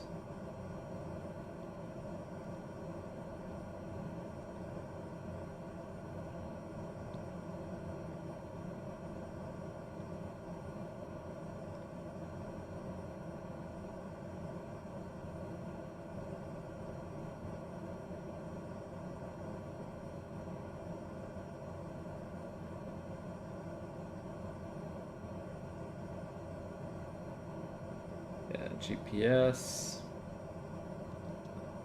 and then flight plan is, which one is that in? Flight plan. So add origin, KPD, X, enter. And then we can add a waypoint. Add origin. What? K P D X.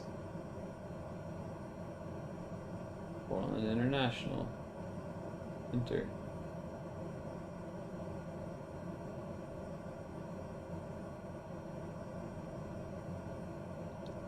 What is this? Is this an en route? A point? Oh, that's a waypoint. Okay.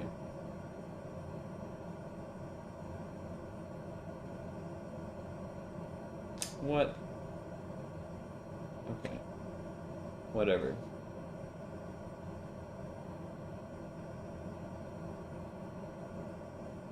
Set an en route waypoint to 36 DME.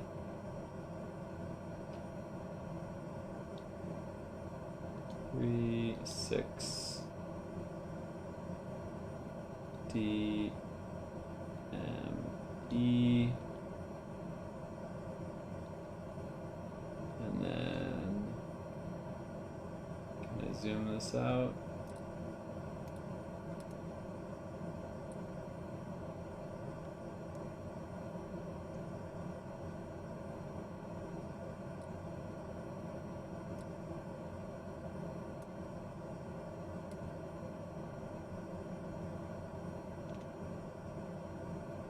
Actually, if I'm flying VFR close traffic, I really shouldn't be using this.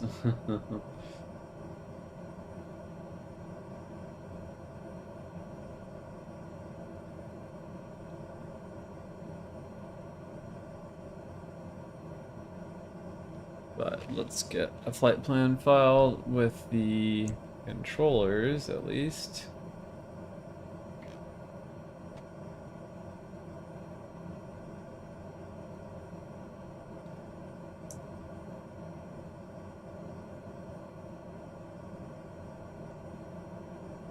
And this is CYVR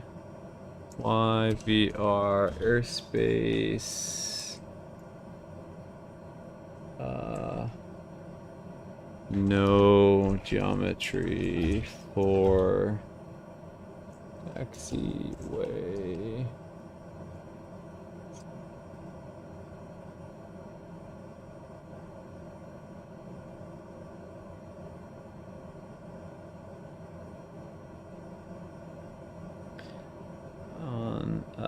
was it, 28? What did I do last time?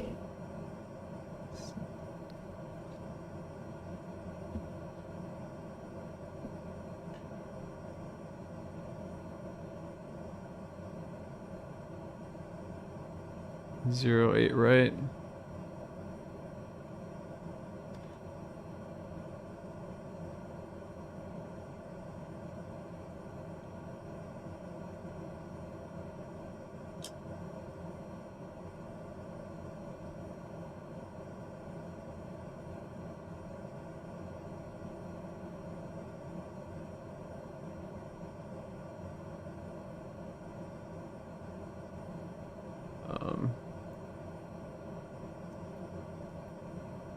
At 08 right.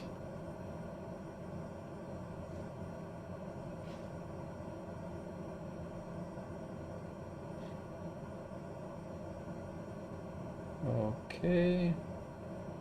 Departure time is well, let's just say 1100 Zulu.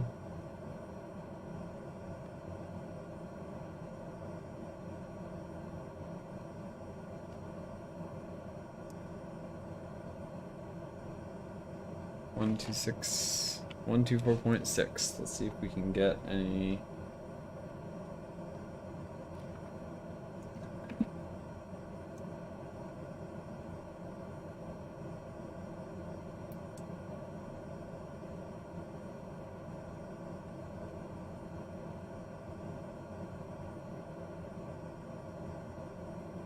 Ceiling 5,500 broken. 6,500 broken. 6,800 broken. Temperature 14. 2.12. Altimeter 2981. IFR approaches ILS or area navigation runway 8 left, and ILS or visual runway 8 right. Simultaneous. Parallel. ILS approaches in use. Departures runway 8 right. PTC available on request. Inform ATC on initial contact you have information kilo. Advise on initial contact. You have information kilo. Alright, so now we can go to tower at Vancouver International 118.700. Information Kilo weather at 2239er Zulu. Web 050 at 9er. Visibility 10. Light rain. Your clouds at 3000. Ceiling 5000. Okay, and just in case I need to get handed over to approach, I'll put that in as 128,600.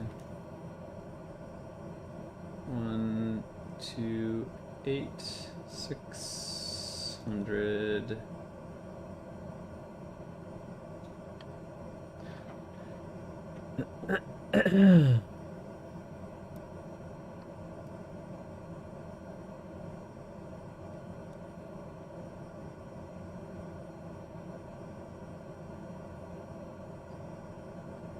Good afternoon, Vancouver.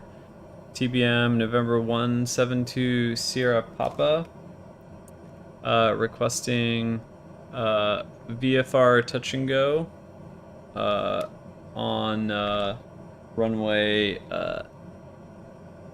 08.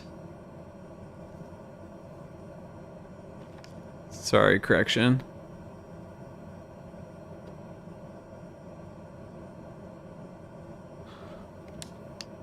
Yeah, 08 right. November 172 Sierra Papa.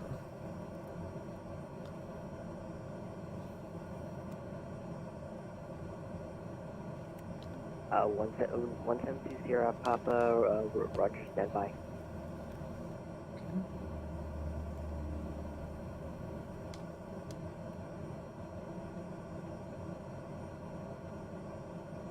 Let's get up a map of the airport while we are waiting.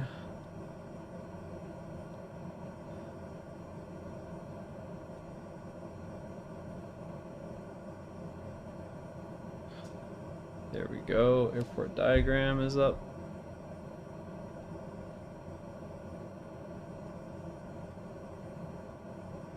November 172 Sierra Papa, understand VFR touch and go, depart runway 08 right, squawk 5153.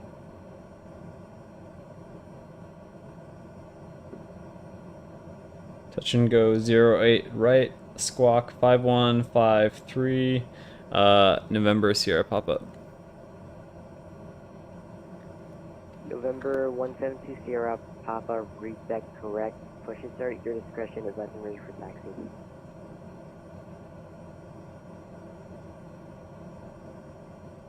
November 172 Sierra Papa, ready to taxi. November 172 Sierra Papa, runway 08 right, altimeter 2981, taxi via Juliet Lima 4, cross runway 13, altitude of 08 right.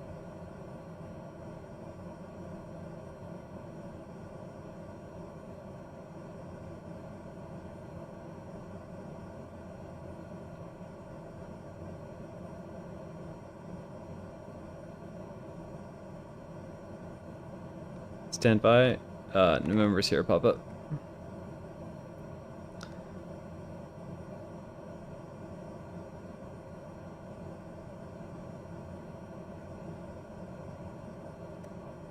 Juliet Lima.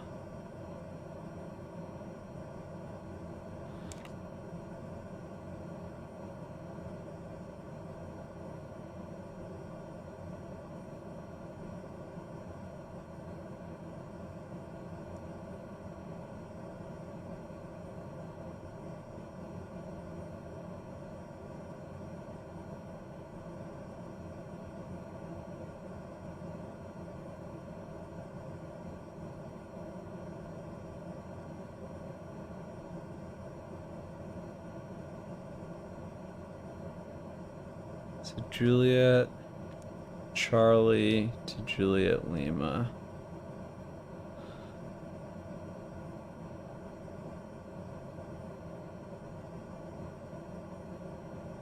Oh, Juliet, Charlie, I guess.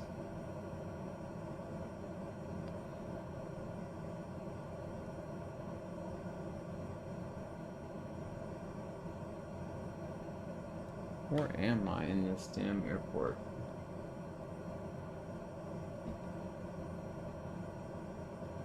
And can I get a zoom in on this, or do I need to...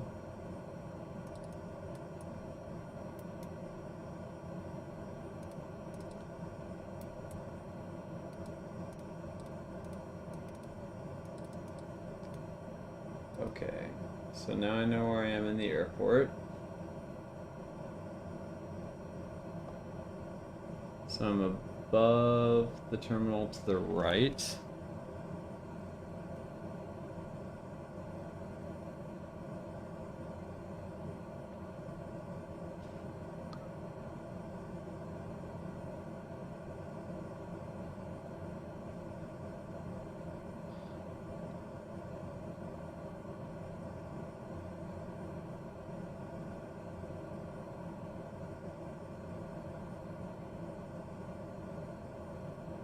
Okay, so we said...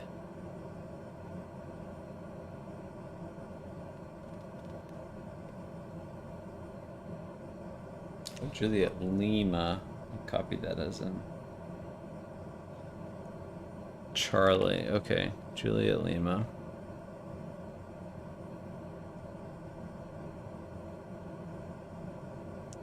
Okay, I see Juliet goes to hotel.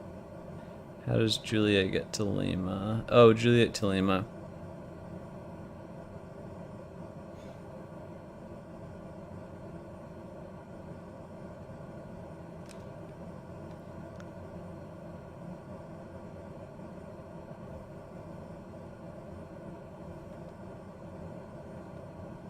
And he says Lima 4.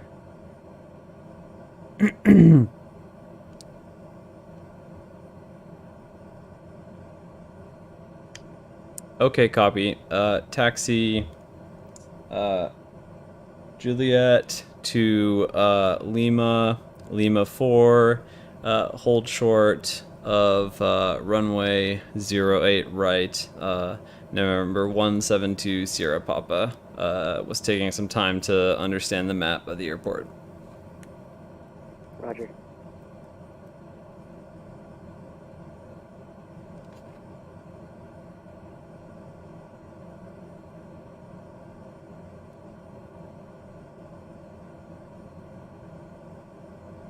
Okay, so from here we basically make a 180. We are feathered into the wrong place. So we'll just turn around here. And I think Lima should be... Do I have my parking brake on? Probably. Let's hide my yoke here. I have a physical yoke in front of me, so I don't need to see. So the parking brake is on. Let's turn that off. Okay, so we can now taxi out to...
So we'll be turning on the very first left, I believe. That is available. Now, is that this? No, that looks like it's back into parking. It's not another taxiway here.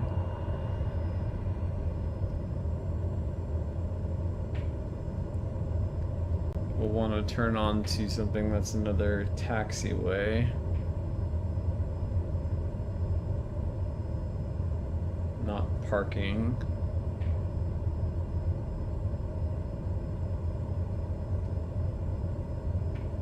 I've already missed it, haven't I? Shit.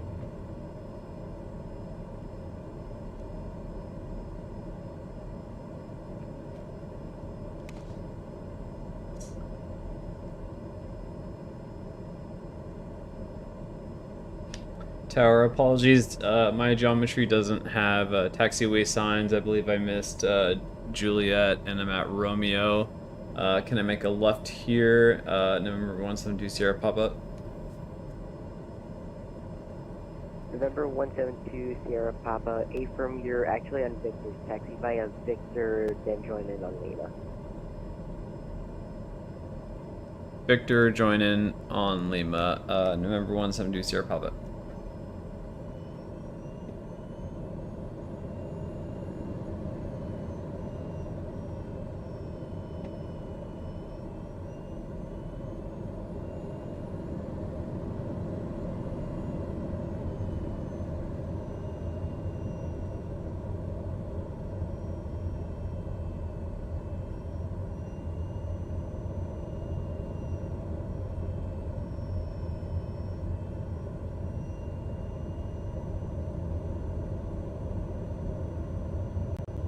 Okay, so apparently we should have gone one of those earlier routes.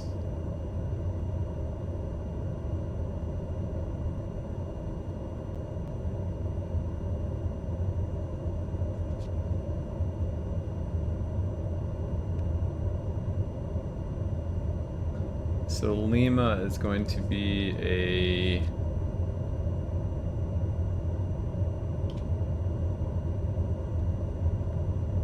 right crossing, which is, I think, right up here. I'm getting a hold short for run 3. Okay. I can cross that because this is not in use.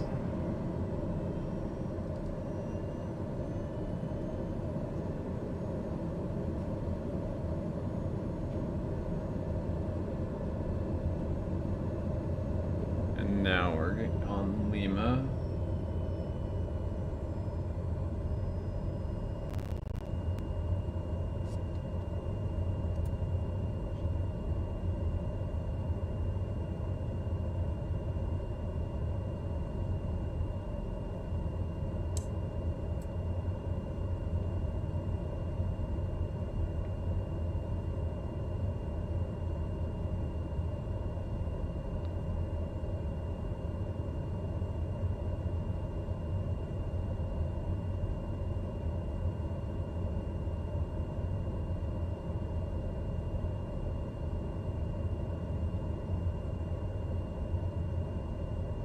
Wow.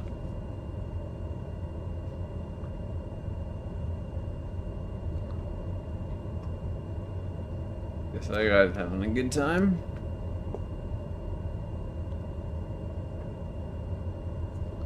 Let's reset our barometric pressure here.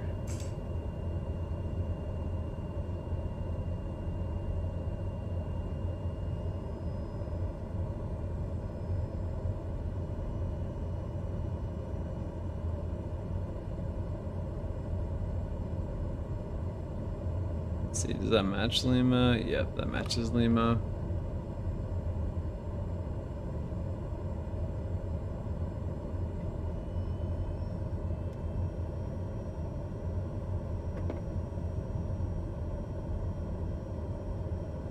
And I think he wanted me at Lima 4, which this appears to be.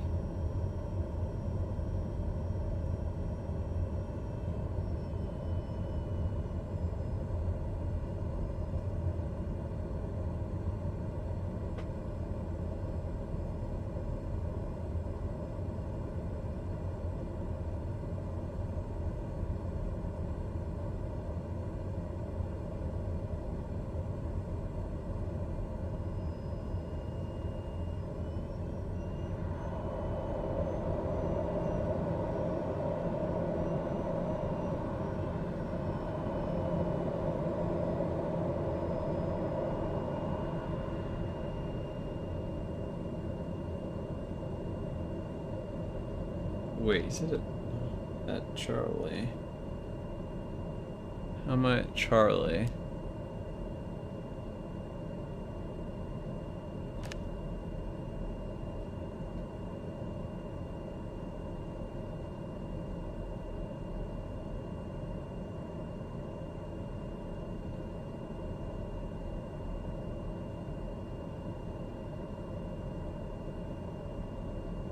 November 172 Sierra Papa, wind 050 at Niner, cleared for takeoff runway 08 right.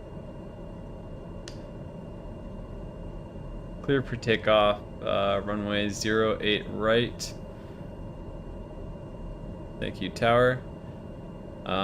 Fortunately, my geometry has the runways, but it's showing me as holding short at Charlie. So I guess I need to get an update for this area.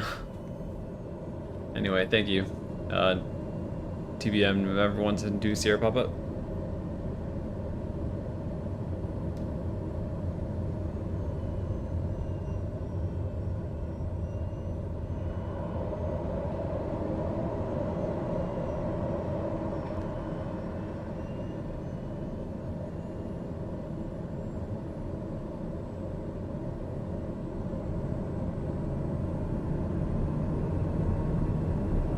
Make sure our yaw damper is off. That is not supposed to be on during takeoff.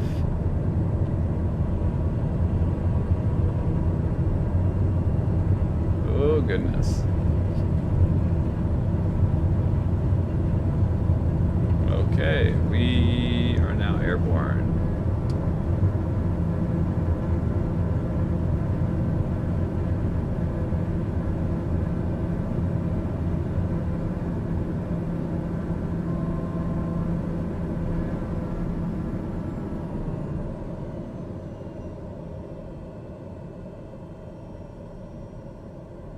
Turn on the flight director, that's Don't always... sink.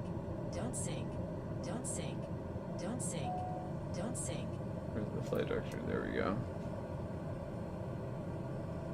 Don't sink. Don't sink. Don't sink. November 172 Sierra Papa, are you squawking 5153? Don't sink. Don't sink. Stand by, number 120 Sierra Papa. Don't sink. Don't sink. Don't sink.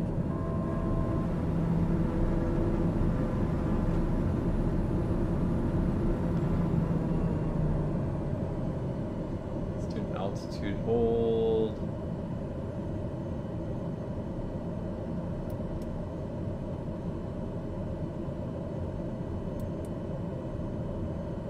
Why does the autopilot not want to turn on here?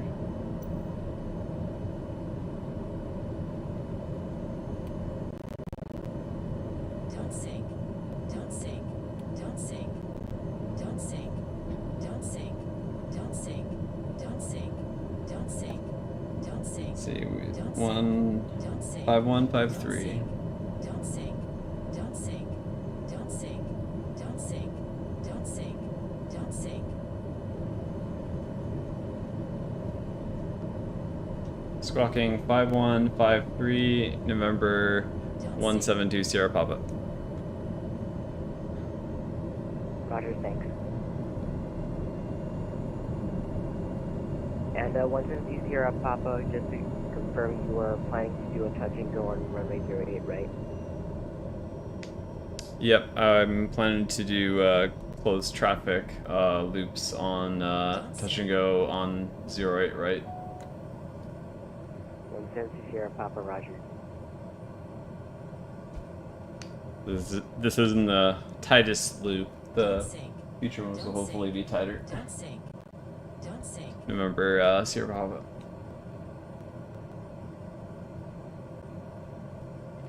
Shit, what is happening? I keep getting my throttle over.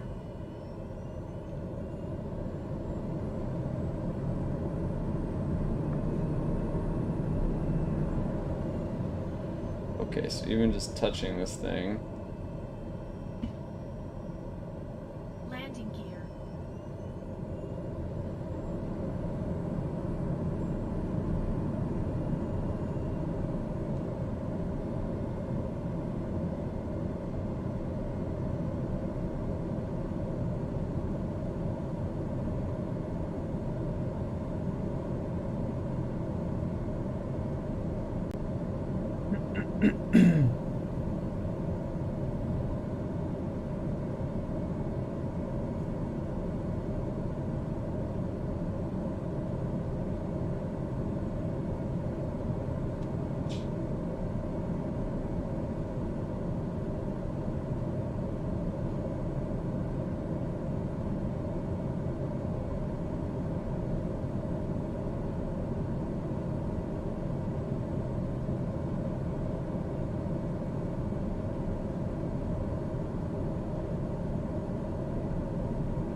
November 172 Sierra Papa, wind 050 at Niner, clear touch and go runway 08 right.